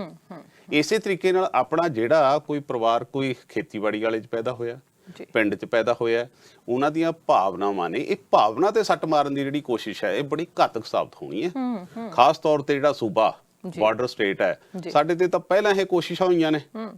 ਪਾਕਿਸਤਾਨ ਹਮੇਸ਼ਾ ਹੀ ਕੋਸ਼ਿਸ਼ ਕਰਦਾ ਰਿਹਾ, ਜਦੋਂ ਸਾਡੇ ਨਾਲ ਪਹਿਲਾਂ ਪਾਣੀਆਂ ਦੇ ਮਾਮਲਿਆਂ 'ਚ ਧੱਕਾ ਹੋਇਆ, ਜਦੋਂ ਫਿਰ ਉਸ ਤਰ੍ਹਾਂ ਦੀ ਮੂਵਮੈਂਟ ਉਹਨਾਂ ਸਾਰੀਆਂ ਚੀਜ਼ਾਂ ਕਰਕੇ ਖੜੀਆਂ ਹੋਈਆਂ। ਪਹਿਲਾਂ ਕਪੂਰੀ ਦਾ ਮੋਰਚਾ ਲੱਗਿਆ, ਫਿਰ ਉਸ ਤੋਂ ਬਾਅਦ ਚ ਧਰਮ ਯੁੱਧ ਸ਼ੁਰੂ ਹੋਇਆ, ਫਿਰ ਜੋ ਕੁਝ ਹੋਇਆ ਪੰਜਾਬ ਨੇ 20-50 ਹਜ਼ਾਰ ਨੌਜਵਾਨ ਮਰਵਾਇਆ, ਔਰ 20-50 ਸਾਲ ਪਿੱਛੇ ਗਏ, ਔਰ ਸਾਡੇ ਦੇ ਕਰਜ਼ੇ ਇੰਨੇ ਜ਼ਿਆਦਾ ਚੜੇ। ਆ ਹੁਣ ਜਿਹੜਾ ਲਿਆਂਦਾ ਜਾ ਰਿਹਾ ਹੈ, ਇਸ ਦੇ ਨਾਲ ਮੈਂ ਸਮਝਦਾ ਕਿ ਜਿਹੜਾ ਇਹ ਸਾਡੀ ਭਾਵਨਾ ਤੇ ਜਿਹੜੀ ਸੱਟ ਮਾਰਨ ਦੀ ਕੋਸ਼ਿਸ਼ ਕੀਤੀ ਜਾ ਰਹੀ ਹੈ ਬੜੀ ਗੰਭੀਰ ਹੈ। ਹੁਣ ਇਸ ਤਹਿਤ ਹੋਣਾ ਕੀ ਹੈ ਕਿ ਪ੍ਰਾਈਵੇਟ ਸੈਕਟਰ ਆਊਗਾ, ਪ੍ਰਾਈਵੇਟ ਸੈਕਟਰ ਆ ਕੇ ਤੁਹਾਡੀਆਂ ਜ਼ਮੀਨਾਂ ਨੂੰ ਤੁਹਾਡੇ ਨਾਲ 10 ਸਾਲ ਵਾਸਤੇ, ਤੁਹਾਡੇ ਨਾਲ 20 ਸਾਲ ਵਾਸਤੇ, ਤੁਹਾਡੇ ਨਾਲ 30 ਸਾਲ ਵਾਸਤੇ ਕੰਟਰੈਕਟ ਕਰੂਗਾ। ਉਹ ਜ਼ਿਮੀਂਦਾਰ ਜਿਹੜਾ ਮਾਲਕ ਸੀ, ਜਿਹਦੇ ਅੱਜ ਕੱਲ ਸਾਡੇ ਗੀਤ ਗਾਉਂਦੇ ਆ, ਹੈਨਾ ਵੀ ਉਹ ਜੱਟ ਉੱਥੋਂ ਆਉਂਦਾ, ਟੌਰ ਨਾਲ ਆਉਂਦਾ, ਉਹ ਵਿਚਾਰਾ ਆਪਣੀ ਜ਼ਮੀਨ ਨੂੰ ਲੱਭਣ ਨੂੰ ਤਰਸਿਆ ਕਰੂਗਾ। ਉਹਦੀਆਂ ਧਾਹਾਂ ਨਿਕਲ ਜਾ ਕਰਨਗੀਆਂ ਉੱਥੇ। ਉਹ ਆਪਣੀ ਮਰਜ਼ੀ ਦੇ ਨਾਲ ਜਿਹੜੀਆਂ ਤੁਹਾਡੀਆਂ ਫਸਲਾਂ ਦੇ ਹੁਣ ਜਿਹੜੀ ਨਵੀਂ ਇਹਨਾਂ ਨੇ ਆਹ ਜਿਹੜੀ ਐਸੈਂਸ਼ੀਅਲ ਕਮੋਡਿਟੀ ਜਿਹੜਾ ਐਕਟ ਉਹਨਾਂ ਨੇ ਪਾਸ ਕੀਤਾ ਹੈ, ਉਹਦੇ ਨਾਲ ਪਹਿਲਾਂ ਤਾਂ ਇਹ ਸੀ ਵੀ ਕੋਈ ਥੋਕ ਨਹੀਂ ਸੀ ਕਰ ਸਕਦਾ, ਪੱਕਾ ਸਟਾਕ ਨਹੀਂ ਸੀ ਕਰਦਾ। ਹੁਣ ਇਹ ਧੰਨਾ ਸੇਠਾਂ ਨੂੰ ਦੇ ਦੇਣਾ ਹੈ, ਉਹ ਚਾਹੇ ਸਾਰਾ ਸਟਾਕ ਕਰ ਲੈਣ, ਚਾਹੇ ਐਮਰਜੈਂਸੀ ਵੀ ਲੱਗ ਜੇ ਮੁਲਕ 'ਚ। ਜੇ ਉਹ ਇਹ ਗੱਲ ਕਹਿੰਦੇ ਆ ਕਿ ਨਹੀਂ ਜੀ ਸਾਡੇ ਤਾਂ ਅਸੀਂ ਤਾਂ ਕਿਸੇ ਨੂੰ ਵੇਚਿਆ ਹੈ ਜੀ ਬਾਹਰਲੇ ਮੁਲਕ ਨੂੰ, ਸਰਕਾਰ ਉਹਨਾਂ ਤੋਂ ਤਾਂ ਵੀ ਨਹੀਂ ਮੰਗ ਸਕਦੀ। ਹੁਣ ਉਹ ਆਪਣੀ ਮਰਜ਼ੀ ਦੇ ਨਾਲ ਆਪਣੀ ਫਸਲ ਸਟਾਕ ਕਰਿਆ ਕਰਨਗੇ। ਉਹੀ ਜਿਹੜੀ 2 ਰੁਪਏ ਦੀ ਫਸਲ ਪੈਂਦੀ ਹੈ ਉਹਨੂੰ ਸਟਾਕ ਕਰਕੇ ਸਾਨੂੰ 18, 20, 25 ਦੀ ਵੇਚਿਆ ਕਰਨਗੇ। ਸਾਡੇ ਤੇ ਤਾਂ ਡਬਲ ਤਿੱਗਣੀ ਮਾਰ ਪੈ ਜਾਣੀ ਹੈ। ਸਾਰੀਆਂ ਜਿਹੜੀਆਂ ਇਹ ਚੀਜ਼ਾਂ ਨੇ, ਹੁਣ ਇਹਨੂੰ ਆਪਾਂ ਇਸ ਦੇ ਨਾਲ ਨਾਲ ਅਰਸ਼ ਜੀ ਅੱਗੇ ਵਧੀਏ ਜੀ ਇਸ ਮਾਮਲੇ ਜੀ। ਇਹਦੇ ਚ ਹੋਣਾ ਕੀ ਹੈ ਜੀ ਵੀ ਕੱਲੀ ਇੱਕ ਚੀਜ਼ ਨਹੀਂ ਹੈ ਵੀ ਹਾਂਜੀ ਉਹਨਾਂ ਨੇ ਐਕਵਾਇਰ ਕਰ ਲਈ ਜੀ। ਪੰਜਾਬ ਵਰਗਾ ਸੂਬਾ ਜਿੱਥੇ ਮੰਡੀਕਰਨ ਬੋਰਡ ਸੀ ਨਾ ਸਾਡਾ, ਮੰਡੀਕਰਨ ਬੋਰਡ ਤੋਂ ਸਾਨੂੰ ਬਹੁਤ ਸਾਰੀ ਇਨਕਮ ਹੁੰਦੀ ਸੀ। ਸਿੱਧੇ ਰੂਪ ਚ ਹੋਣਾ ਕੀ ਹੈ ਜੀ, 4000 ਕਰੋੜ ਰੁਪਇਆ ਇੱਕ ਸਾਲ ਦਾ ਸਾਨੂੰ ਸਿੱਧਾ ਘਾਟਾ ਪੈਣਾ ਹੈ। ਪੰਜਾਬ ਵਰਗੇ ਛੋਟੇ ਜਿਹੇ ਸੂਬੇ ਨੂੰ ਜਿੱਥੇ 4000 ਕਰੋੜ ਜਿਹੜੀਆਂ ਸਾਡੀਆਂ 60-70 ਹਜ਼ਾਰ ਕਿਲੋਮੀਟਰ ਜਿਹੜੀਆਂ ਸੜਕਾਂ ਸੀ ਉਹ ਮੰਡੀਕਰਨ ਬਣਾਉਂਦਾ ਸੀ। ਬਿਲਕੁਲ ਉਹ ਸਾਡੀ ਤਾਂ ਇਨਕਮ ਸਾਨੂੰ ਤਾਂ ਪਹਿਲੇ ਹੀ ਤੁਹਾਡੀ ਜਿਹੜੀ GST ਜਾਂਦੀ ਹੈ ਸੈਂਟਰ ਉਹ ਨਹੀਂ ਮੋੜ ਰਿਹਾ, ਫੈਡਰਲ ਢਾਂਚੇ ਤੇ ਪਹਿਲਾਂ ਅਟੈਕ ਹੋ ਰਿਹਾ ਹੈ। ਇਹ ਕਿਤੇ ਨਾ ਕਿਤੇ ਲੱਗ ਰਿਹਾ ਕਿ ਸਾਰੇ ਸੰਘੀ ਢਾਂਚੇ ਨੂੰ ਤਬਾਹ ਕਰਨ ਦੀ ਕੋਸ਼ਿਸ਼ ਕੀਤੀ ਜਾ ਰਹੀ ਹੈ। ਹੁਣ ਉਸ ਤੋਂ ਇਲਾਵਾ ਅਰਸ਼ ਜੀ ਜਿਹੜੇ ਆੜਤੀਏ ਸੀ ਉਹ ਖਤਮ, ਉਹਨਾਂ ਦੇ ਪਰਿਵਾਰ ਖਤਮ, ਜਿਹੜੇ ਮੰਡੀਆਂ ਦੇ ਵਿੱਚ ਝਾਰੇ ਲਾਉਂਦੇ ਸੀ, ਕੰਮ ਕਰਦੇ ਸੀ, ਲੱਖਾਂ ਬੰਦਾ ਉਹ ਤਬਾਹ, ਉਹਦਾ ਕੋਈ ਪਤਾ ਨਹੀਂ ਤੁਹਾਨੂੰ ਕੀ ਕਰਨਗੇ। ਇਸ ਦੇ ਨਾਲ ਪੰਜਾਬ ਦੇ ਵਿੱਚ ਬਹੁਤ ਸਾਰੀਆਂ ਦੁਕਾਨਾਂ ਜਿਹੜੀਆਂ ਕੋਈ ਦਵਾਈਆਂ ਵੇਚਦੀਆਂ ਸੀ, ਕੋਈ ਖਾਦ ਵੇਚਦੀ ਸੀ, ਕੋਈ ਵੀ ਵੇਚਦੀਆਂ ਸੀ, ਉਹ ਸਾਰੇ ਦੇ ਸਾਰੇ ਉਹ ਤਬਾਹ, ਉਹ ਕਿੱਥੇ ਜਾਣਗੇ। ਇੱਕ ਕਿਸਾਨ ਇਹ ਕਹਿੰਦੇ ਜੀ, ਮੋਦੀ ਸਾਹਿਬ ਕਹਿੰਦੇ ਆ ਵੀ ਜਿਹੜਾ ਇਹ ਬਿੱਲ ਬਣਨਾ ਜੀ ਇਹਦੇ ਨਾਲ ਕਿਸਾਨ ਨੂੰ ਬੜੀ ਮੌਜ ਹੋ ਜਾਣੀ ਹੈ, ਖੁੱਲ ਹੋ ਜਾਣੀ ਹੈ ਜੀ, ਆੜਤੀਆਂ ਤੋਂ ਖਹਿੜਾ ਛੁੱਟ ਜਾਣਾ ਜੀ। ਸਾਡੇ ਡਾਟੇ ਨਹੀਂ ਨਾ ਚੱਕੇ ਏਸੀਆਂ 'ਚ ਬਹਿ ਕੇ ਉਥੋਂ ਫੀਡਬੈਕ ਲੈ ਕੇ, ਜਾਂ ਫਿਰ ਫੀਡਬੈਕ ਵੀ ਨਾ ਲੈ ਕੇ ਇੱਕ ਬਸ ਠੋਕ ਦਿੱਤਾ ਹੈ ਵੀ ਅਸੀਂ ਕਰਾਂਗੇ, ਅਸੀਂ ਧੰਨਾ ਸੇਠਾਂ ਨੂੰ ਦੇਣੀ ਹੈ ਜਿਵੇਂ ਮਰਜ਼ੀ ਕਰੀਏ। ਹੁਣ ਸਾਡੇ ਦੇਸ਼ ਦੇ ਵਿੱਚ ਅਰਸ਼ੀ 60% ਦੀ ਇਸ ਤਰ੍ਹਾਂ ਦਾ ਜ਼ਿਮੀਂਦਾਰ ਹੈ ਜਿਹਦੇ ਕੋਲ 5 ਜਾਂ 5 ਤੋਂ ਘੱਟ ਏਕੜ ਜ਼ਮੀਨ ਹੈ ਜੀ। ਬਿਲਕੁਲ ਪੰਜਾਬ ਦੇ ਵਿੱਚ ਵੀ ਇਸ ਤੋਂ ਵੱਧ ਮਾੜਾ ਹਾਲ ਹੈ। ਹੁਣ ਜਿਹੜੇ ਬੰਦੇ ਕੋਲ 2 ਏਕੜ ਜ਼ਮੀਨ ਹੈ ਜੀ, 2 ਏਕੜ ਜ਼ਮੀਨ ਵਾਲਾ ਕੀ ਆਪਣੀ ਜਿਹੜੀ ਉਹਦੀ ਵਿਚਾਰਿਆਂ ਦੀ 4 ਬੋਰੀਆਂ ਭਰੀਆਂ ਹੋਣਗੀਆਂ ਉਹ ਬੱਸਾਂ ਤੇ ਧਰ ਕੇ ਲੈ ਕੇ ਜਾਇਆ ਕਰੂਗਾ ਕਰਨਾਟਕ ਵੇਚਣ ਵਾਸਤੇ? ਇਹ ਗੱਲਾਂ ਮਾਰਦੇ ਆ ਅਖੇ ਜੀ ਉਹ ਤਾਂ ਇੰਟਰਨੈਟ ਤੇ ਵਿਕ ਜਾ ਕਰੂਗੀ। ਇਹਨਾਂ ਨੂੰ ਪੁੱਛ ਕੇ ਦੇਖੋ ਵੀ ਇੰਟਰਨੈਟ ਕੌਣ ਯੂਜ਼ ਕਰਦਾ। ਇੰਟਰਨੈਟ ਸਾਡੇ ਕਿਸਾਨਾਂ ਨੂੰ ਪਤਾ ਕਿਸੇ ਨੂੰ? ਇਹ ਤਾਂ ਸਾਡੇ ਟਿਕਟੌਕ ਇਹ ਹੋ ਗਈਆਂ ਉਹ ਗੱਲਾਂ ਨੇ। ਇਹ ਬੜਾ ਘਾਤਕ ਸਾਡੇ ਤੇ ਇਸ ਦਾ ਅਸਰ ਅਰਸ਼ੀ ਜਿਹੜਾ ਹੋਣਾ ਹੈ। ਹੁਣ ਇਹਨਾਂ ਨੇ ਕਹਿਤਾ ਜੀ ਜੇ ਤੁਹਾਡਾ ਕੋਈ ਰੌਲਾ ਪੈ ਗਿਆ ਜੀ ਤੁਹਾਡਾ DC ਤੇ SDM ਕੰਪਨੀਆਂ ਨਾਲ ਕਰਿਆ ਕਰਨਗੇ। ਇੱਕ ਵਿਚਾਰਾ 2 ਕਿੱਲਿਆਂ ਵਾਲਾ ਜਿਹਨੂੰ DC ਕਦੇ ਕੰਧ ਤੇ ਨਹੀਂ ਲਿਖ ਕੇ ਦੇਖਿਆ ਜਿਹਨੇ, ਉਹਨੂੰ ਕੀ ਪਤਾ ਵੀ ਸਾਡੇ ਮਾਮਲੇ ਕਿਵੇਂ ਹੋਣਗੇ। ਇਹ ਬਹੁਤ ਜ਼ਿਆਦਾ ਇਹਨੇ ਘਾਤਕ ਇਹ ਸਾਰੀ ਚੀਜ਼ ਹੋਣੀ ਹੈ। ਇਹ ਮੰਡੀਕਰਨ ਬੋਰਡ ਇਹ ਸਾਰੀਆਂ ਚੀਜ਼ਾਂ ਫਸਲਾਂ ਦਾ ਇਹ ਸਾਡੀ ਲਾਈਫ ਲਾਈਨ ਸੀ ਅਰਸ਼ ਜੀ, ਜਿਹੜੀ ਤੇ ਸਾਡੀ ਤੇ ਇਹ ਸਿੱਧਾ ਅਟੈਕ ਹੋਣਾ। ਔਰ ਮੈਂ ਸਮਝਦਾ ਕਿ ਇਹ ਪੰਜਾਬ ਦੇ ਕਿਸਾਨਾਂ ਵਾਸਤੇ ਤੇ ਪੰਜਾਬੀਆਂ ਵਾਸਤੇ ਇੱਕ ਬਹੁਤ ਵੱਡੀ ਬੰਗਾਰ ਵੀ ਹੈ ਜਿਹੜੀ ਇਹ ਸਰਕਾਰ ਨੇ ਸਾਡੇ ਨਾਲ ਪੰਗਾ ਲਿਆ। ਬਿਲਕੁਲ, ਤੁਸੀਂ ਬਹੁਤ ਤਫਸੀਲ ਦੇ ਵਿੱਚ ਦੱਸਿਆ ਹੈਗਾ ਹੈ ਕਿ ਕਿਵੇਂ ਸਟਾਰਟ ਹੋਇਆ, ਕਿਸ ਤਰ੍ਹਾਂ ਅਸੀਂ ਜੈ ਜਵਾਨ ਜੈ ਕਿਸਾਨ ਦੇ ਨਾਅਰੇ ਜਿਹੜੇ ਲੱਗਦੇ ਰਹੇ ਹੈਗੇ ਆ, ਕਿਸਾਨੀ ਦੇ ਉੱਤੇ ਅਸੀਂ ਕਿੰਨਾ ਨਿਰਭਰ ਹੈਗੇ ਆ, ਕੀ ਅੱਗੇ ਆਉਣ ਵਾਲਾ ਹੋਊਗਾ। ਹੁਣ ਜੇ ਮੈਂ ਇੱਥੋਂ ਦੀ ਵੀ ਗੱਲ ਕਰਾਂ, ਜਿਵੇਂ ਤੁਸੀਂ ਕਹਿੰਦੇ ਖੇਤੀ ਸਾਡੇ ਹੱਡਾਂ ਦੇ ਵਿੱਚ ਇੰਨਾ ਐਵੇਂ ਰਚੀ ਹੋਈ ਹੈ ਜਿਵੇਂ ਕਿ ਸਾਡਾ ਖੂਨ ਵਹਿੰਦਾ ਆ ਸਾਡੀਆਂ ਰਗਾਂ ਦੇ ਵਿੱਚ। ਇੱਥੇ ਵੀ ਹੁਣ ਅਸੀਂ ਕੈਨੇਡਾ ਦੀ ਗੱਲ ਕਰੀਏ ਤੇ ਇੱਥੇ ਵੀ ਵਿਰੋਧ ਹੋ ਰਹੇ ਆ ਕਿਉਂਕਿ ਉੱਥੇ ਰਿਹਾਇਸ਼ੀ ਬਿਲਡਿੰਗਸ ਬਣ ਰਹੀਆਂ ਹੈਗੀਆਂ ਨੇ। ਜੇ ਅਸੀਂ ਓਕਨਾਗਨ ਵੈਲੀ ਦੀ ਗੱਲ ਕਰੀਏ ਤੇ ਅਸੀਂ ਪੈਂਡਿੰਗਟਨ ਵਾਲੇ ਦੇ ਪਾਸੇ ਦੀ ਗੱਲ ਕਰੀਏ ਤਾਂ ਉਧਰ ਵੀ ਜਿਹੜਾ ਹੈ ਪ੍ਰਦਰਸ਼ਨ ਹੋਏ ਨੇ। ਟਰੈਕਟਰ ਉਹਨਾਂ ਨੇ ਸਿਟੀ ਹਾਲ ਦੇ ਸਾਹਮਣੇ ਲਿਜਾ ਕੇ ਜਿਹੜੇ ਆ ਉਹ ਖੜਾ ਦਿੱਤੇ ਹੈਗੇ ਨੇ। ਹੁਣ ਜਦੋਂ ਕਿਸਾਨ ਹੈਗਾ ਹੈ ਜਿਹਨੇ ਕਰਨੀ ਹੋਈ ਖੇਤੀ ਆ ਉਹਨੂੰ ਬਿਲਡਿੰਗ ਨਾਲ ਕੋਈ ਮਤਲਬ ਨਹੀਂ, ਬਣਨੀਆਂ ਚਾਹੀਦੀਆਂ ਨੇ ਪਰ ਕਿਸਾਨ ਦੀ ਜਗ੍ਹਾ ਦੇ ਉੱਤੇ ਜ਼ਮੀਨ ਦੇ ਉੱਤੇ ਨਹੀਂ ਬਣਨੀਆਂ ਚਾਹੀਦੀਆਂ। ਹੁਣ ਅਸੀਂ ਜੇ ਪੰਜਾਬ ਦੀ ਰੈਲੀਆਂ ਦੀ ਗੱਲ ਕਰ ਰਹੇ ਹੈਗੇ ਆ, ਇਸ ਬਿੱਲ ਦੀ ਗੱਲ ਕਰ ਰਹੇ ਹੈਗੇ ਆ ਤਾਂ ਕਿਸਾਨ ਦੇ ਵਿਰੋਧੀ ਜਿਹੜੇ ਇਹ ਬਿੱਲ ਹੈਗੇ ਨੇ। ਹੁਣ ਤੁਸੀਂ ਇੱਕ ਐਗਜ਼ਾਮਪਲ ਦਿੱਤੀ ਸੀ ਆੜਤੀਆਂ ਦੀ ਜੀ। ਹੁਣ ਜਦੋਂ ਅਸੀਂ ਆੜਤੀਆਂ ਦਾ ਕਿੰਨਾ ਵੱਡਾ ਰੋਲ ਹੁੰਦਾ ਆ, ਕਈ ਵਾਰ ਹੁਣ ਪੈਸੇ ਕਿੰਨੀ ਵਿਆਜ ਦਰਾਂ ਕਿੰਨੀਆਂ ਵੱਧ ਰਹੀਆਂ ਹੈਗੀਆਂ ਆੜਤੀਆਂ ਦੀਆਂ। ਹੁਣ ਲੋਕਾਂ ਨੇ ਜਦੋਂ ਅਸੀਂ ਗੱਲਾਂ ਕਰਦੇ ਹੈਗੇ ਆ ਤਾਂ ਲੋਕਾਂ ਨੇ ਪੈਸੇ ਦੇਣੇ ਆਲਰੇਡੀ ਬੰਦ ਕਰ ਦਿੱਤੇ ਆ ਕਿ ਕੀ ਹੋਣਾ ਹੈ ਅੱਗੇ, ਪਤਾ ਨਹੀਂ ਕੀ ਹੋਣਾ ਇਹਨਾਂ ਬਿੱਲਾਂ ਦਾ। ਕਿਉਂਕਿ ਮੰਤਰੀ ਕੀ ਕਰ ਰਹੇ ਨੇ ਸੰਸਦ ਦੇ ਵਿੱਚ ਬੈਠੇ, ਜਦੋਂ ਇਹ ਬਿੱਲ ਲਿਆਂਦੇ ਗਏ ਸੀ ਉਦੋਂ ਉਹਨਾਂ ਨੇ ਕੀ ਕੀਤਾ, ਬੰਦ ਕਮਰਾ ਉਹਨਾਂ ਦੀ ਮੀਟਿੰਗ ਹੋਈ ਆ, ਉਹਨਾਂ ਮੀਟਿੰਗਾਂ ਦੇ ਵਿੱਚ ਕੀ ਗੱਲਾਂ ਕੀਤੀਆਂ ਗਈਆਂ ਨੇ, ਕੀ ਉਹਨਾਂ ਨੇ ਪੜ੍ਹਿਆ ਵੀ ਹੈ ਕਿ ਆਰਡੀਨੈਂਸ ਦੇ ਵਿੱਚ ਕੀ ਆਇਆ ਹੈਗਾ ਆ। ਪਰ ਜਦੋਂ ਧਰਨੇ ਲੱਗਣ ਲੱਗ ਗਏ, ਜਦੋਂ ਕਿਸਾਨ ਬਾਹਰ ਆ ਗਏ, ਕਿਸਾਨ ਜਥੇਬੰਦੀਆਂ ਬਾਹਰ ਆ ਗਈਆਂ ਤਾਂ ਉਹਨਾਂ ਦੀਆਂ ਵੀ ਅੱਖਾਂ ਖੁੱਲ ਗਈਆਂ। ਕਿਹੜੀ ਗੱਲ ਤੋਂ ਖੁੱਲੀਆਂ ਨੇ ਇਹ ਵੀ ਨਹੀਂ ਪਤਾ ਕਿ ਉਹ ਹੁਣ ਕਿਸਾਨਾਂ ਦੇ ਸਮਰਥਨ ਦੇ ਵਿੱਚ ਆਏ ਨੇ। ਪਹਿਲਾਂ ਜੇ ਕਿਸਾਨਾਂ ਦਾ ਸਮਰਥਨ ਸੀ ਉਹ ਕਿਸਾਨਾਂ ਦਾ ਸਮਰਥਨ ਕਿੱਥੇ ਗਿਆ ਸੀ। ਹੁਣ ਅਸਤੀਫਿਆਂ ਦੀ ਜੇ ਅਸੀਂ ਗੱਲ ਕਰੀਏ ਤਾਂ ਬੀਬੀ ਬਾਦਲ ਦਾ ਅਸਤੀਫਾ ਸਭ ਤੋਂ ਸਾਹਮਣੇ ਪਹਿਲਾਂ ਆਉਂਦਾ ਹੈਗਾ ਆ। ਉਹਨਾਂ ਨੇ ਕਿਹਾ ਕਿ ਸਾਡੀ ਜੀ ਸੁਣੀ ਨਹੀਂ ਜਾ ਰਹੀ, ਕੇਂਦਰ ਦੇ ਵੱਲੋਂ ਸੁਣੀ ਨਹੀਂ ਜਾ ਰਹੀ। ਇਹ ਨਹੀਂ ਕਿਹਾ ਗਿਆ ਕਿ ਉਹਨਾਂ ਨੇ ਇਹ ਨਹੀਂ ਕਿਹਾ ਕਿ ਅਸੀਂ ਵਿਰੋਧ ਕਰਦੇ ਹਾਂ, ਪਰ ਇਹ ਕਿਹਾ ਕਿ ਸਾਡੀ ਸੁਣੀ ਨਹੀਂ ਜਾ ਰਹੀ। ਕਿਉਂ ਨਹੀਂ ਗਿਆ ਉਹਨਾਂ ਨੇ ਵਿਰੋਧ ਕਰਦੇ ਆ। ਫਿਰ ਉਹਨਾਂ ਦਾ ਗੱਠਜੋੜ ਜਿਹੜਾ ਉਹਨਾਂ ਦੇ ਨਾਲ ਆ ਉਹ ਕਿਸ ਤਰ੍ਹਾਂ ਦਾ ਰੂਪ ਲੈ ਕੇ ਜਾਊਗਾ, ਕਿਉਂਕਿ ਹੁਣ ਇਹ ਨਹੀਂ ਪਤਾ ਕਿ ਜਿਹੜਾ ਅਸਤੀਫਾ ਹੈ ਉਹ ਆਪਦੀ ਕਾਂਗਰਸ ਅਕਾਲੀਆਂ ਦੀ ਜਿਹੜੀ ਸੀਟ ਹੈਗੀ ਆ ਉਹ ਬਚਾਉਣ ਨੂੰ ਦਿੱਤਾ ਗਿਆ ਹੈਗਾ, ਆਪਣੇ ਪੈਰ ਪੱਕੇ ਕਰਨ ਨੂੰ ਦਿੱਤਾ ਗਿਆ, ਯੂ ਟਰਨ ਕਿਉਂ ਲਿਆ ਗਿਆ ਹੈਗਾ ਆ। ਸੋ ਇਹ ਬਹੁਤ ਸਾਰੀਆਂ ਗੱਲਾਂ ਹੈਗੀਆਂ, ਇਹ ਤੁਸੀਂ ਵੀ ਦੱਸ ਸਕਦੇ ਆ ਤਫਸੀਲ ਦੇ ਵਿੱਚ ਵੀ ਕੀ ਇਹ ਅਸਤੀਫਾ ਕੀ ਮਾਇਨੇ ਕੀ ਰੱਖਦਾ। ਅਰਸ਼ੀ, ਬੜਾ ਸੋਹਣੇ ਲਫ਼ਜ਼ਾਂ 'ਚ ਤੁਸੀਂ ਇਹ ਸਾਰੀਆਂ ਚੀਜ਼ਾਂ ਨੂੰ ਸਿਆਸੀ ਤੌਰ ਤੇ ਉਭਾਰਨ ਦੀ ਕੋਸ਼ਿਸ਼ ਕੀਤੀ ਹੈ। ਜਿਹੜਾ ਇਸ ਵੇਲੇ ਦਾ ਅਹਿਮ ਮੁੱਦਾ ਹੈ, ਮੁੱਦਾ ਇਸ ਗੱਲ ਦਾ ਹੈ ਕਿ ਕਿਸਾਨਾਂ ਦਾ ਜਿਹੜਾ ਬਿੱਲ ਹੈ ਜੀ, ਇਸ ਕਿਸਾਨਾਂ ਦੇ ਬਿੱਲ ਦੇ ਵਿੱਚ ਕੌਣ ਅਸਲ 'ਚ ਕਿਸਾਨਾਂ ਦਾ ਮਦਦਗਾਰ ਆ ਤੇ ਕੌਣ ਬਰਗਲਾਉਣ ਦੀ ਕੋਸ਼ਿਸ਼ ਕਰ ਰਿਹਾ ਹੈ ਜੀ। ਸੋ ਫਿਰ ਆਪਣਾ ਇੱਥੇ ਫਰਜ਼ ਬਣ ਜਾਂਦਾ ਹੈ ਕਿ ਜਿਹੜੇ ਪੋਲੀਟੀਕਲ ਬਹੁਤ ਵੱਡੇ ਵੱਡੇ ਨਾਰੇ ਜਕਾਰੇ ਲਲਕਾਰੇ ਜੋ ਵੀ ਕੁਝ ਕਰਦੇ ਫਿਰਦੇ ਆ ਕਿ ਇਹਨਾਂ 'ਚੋਂ ਕਿਸਾਨਾਂ ਦਾ ਕੋਈ ਸਿੰਪੈਥਾਈਜ਼ਰ ਹੈ, ਕੋਈ ਉਹਨਾਂ ਨਾਲ ਰੱਖਦਾ, ਕੋਈ ਦਿਲੋਂ ਕੋਈ ਪਿਆਰ ਰੱਖਦਾ। ਹੁਣ ਇਸ ਗੱਲ 'ਚ ਬੜਾ ਚਰਚਾ ਹੋਇਆ ਕਿ ਸ਼੍ਰੋਮਣੀ ਅਕਾਲੀ ਦਲ ਜਿਹਦਾ 9 ਮਾਸ ਦਾ ਰਿਸ਼ਤਾ ਸੀ, ਕਦੇ ਕਦੇ ਕਹੇਗਾ ਜੀ ਪਤੀ ਪਤਨੀ ਦਾ ਰਿਸ਼ਤਾ ਹੈ। ਇਹ ਬਹੁਤ ਸਾਰੇ ਇਸ ਤਰ੍ਹਾਂ ਦੇ ਗੱਲਾਂ ਬਾਤਾਂ ਚੱਲਦੀਆਂ ਸੀ। ਬੜਾ ਲੰਬਾ ਗੱਠਜੋੜ ਹੈ ਜੀ, ਸ਼ਿਵ ਸੈਨਾ ਤੋਂ ਬਾਅਦ ਇਹਨਾਂ ਦੇ ਗੱਠਜੋੜ ਚੱਲਿਆ ਆ ਰਿਹਾ ਜੀ। ਹੁਣ ਜਦੋਂ ਤੋਂ ਮੋਦੀ ਸਾਹਿਬ ਇਸ ਦੇਸ਼ ਦੇ ਪ੍ਰਧਾਨ ਮੰਤਰੀ ਬਣੇ ਆ ਤਾਂ ਇਸ ਗੱਠਜੋੜ ਦੇ ਵਿੱਚ ਉਸ ਤੋਂ ਹੀ ਲੰਬੀਆਂ ਤਰੇੜਾਂ ਦੀ ਗੱਲ ਚੱਲਦੀ। ਹਾਲਾਂਕਿ ਇਹ ਸੱਤਾ ਦੇ ਲਾਲਚ ਵਾਸਤੇ ਗੱਠਜੋੜ ਬਣਿਆ ਹੈ ਸੀ, ਬਣਦੀ ਤਾਂ ਇਹਨਾਂ ਦੀ ਪਹਿਲਾਂ ਵੀ ਨਹੀਂ ਸੀ। ਪਹਿਲਾਂ ਹਾਲਾਤ ਇਦਾਂ ਦੇ ਹੁੰਦੇ ਸੀ ਕਿ ਸ਼੍ਰੋਮਣੀ ਅਕਾਲੀ ਦਲ ਜਦ ਪਾਵਰ 'ਚ ਸੀਗਾ ਤਾਂ ਬੀਜੇਪੀ ਵਾਲਿਆਂ ਨੂੰ ਸਟੇਜ ਤੇ ਕੁਰਸੀ ਨਹੀਂ ਸੀ ਦਿੰਦੇ। ਇਹਦੇ ਨੀਤੀਆਂ ਵੀ ਨਹੀਂ ਮੈਚ ਕਰਦੀਆਂ, ਨੀਤੀਆਂ ਨਹੀਂ ਮੈਚ ਕਰਦੀਆਂ।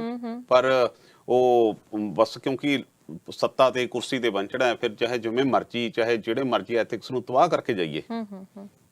ਉਸ ਮਾਮਲੇ 'ਚ ਹੁਣ ਬੀਬੀ ਜੀ ਦਾ ਜਿਹੜਾ ਅਸਤੀਫਾ ਆਇਆ, ਬੜੀ ਦੇਰ ਕਰਦੀ ਹਜ਼ੂਰ ਆਤੇ ਆਤੇ ਕੋ ਸੀ ਨਾ ਗਾਣਾ ਜੀ ਜੀ। ਸੋ ਜੇਕਰ ਇਹਨਾਂ ਨੇ ਜਿਹੜਾ ਅਸਤੀਫਾ ਦਿੱਤਾ, ਅੱਧਾ ਅਸਤੀਫਾ ਜਿਹੜਾ ਇਹਨਾਂ ਨੇ ਦਿੱਤਾ ਹੈ, ਮੈਨੂੰ ਅੱਧਾ ਅਸਤੀਫਾ ਇਸ ਕਰਕੇ ਕਹਿਣਾ ਹੈ ਜੀ ਕਿ ਇਹਨਾਂ ਨੇ ਅਰਸ਼ ਜੀ ਕਿਹਾ ਕਿ ਅਸੀਂ ਜੀ ਕਿਉਂਕਿ ਕਿਸਾਨਾਂ ਦੇ ਵਾਸਤੇ ਸਾਨੂੰ ਮੋਹ ਮੁਹੱਬਤ ਜਾਗ ਗਈ, ਇਸ ਕਰਕੇ ਮੈਂ ਆਪਣੇ ਕਿਸਾਨਾਂ ਦੀ ਧੀ, ਕਿਸਾਨਾਂ ਦੀ ਬੇਟੀ, ਕਿਸਾਨਾਂ ਦੀ ਭੈਣ ਹੋਣ ਦੇ ਨਾਤੇ ਇਹ ਸਾਰਾ ਕੁਝ ਕੀਤਾ।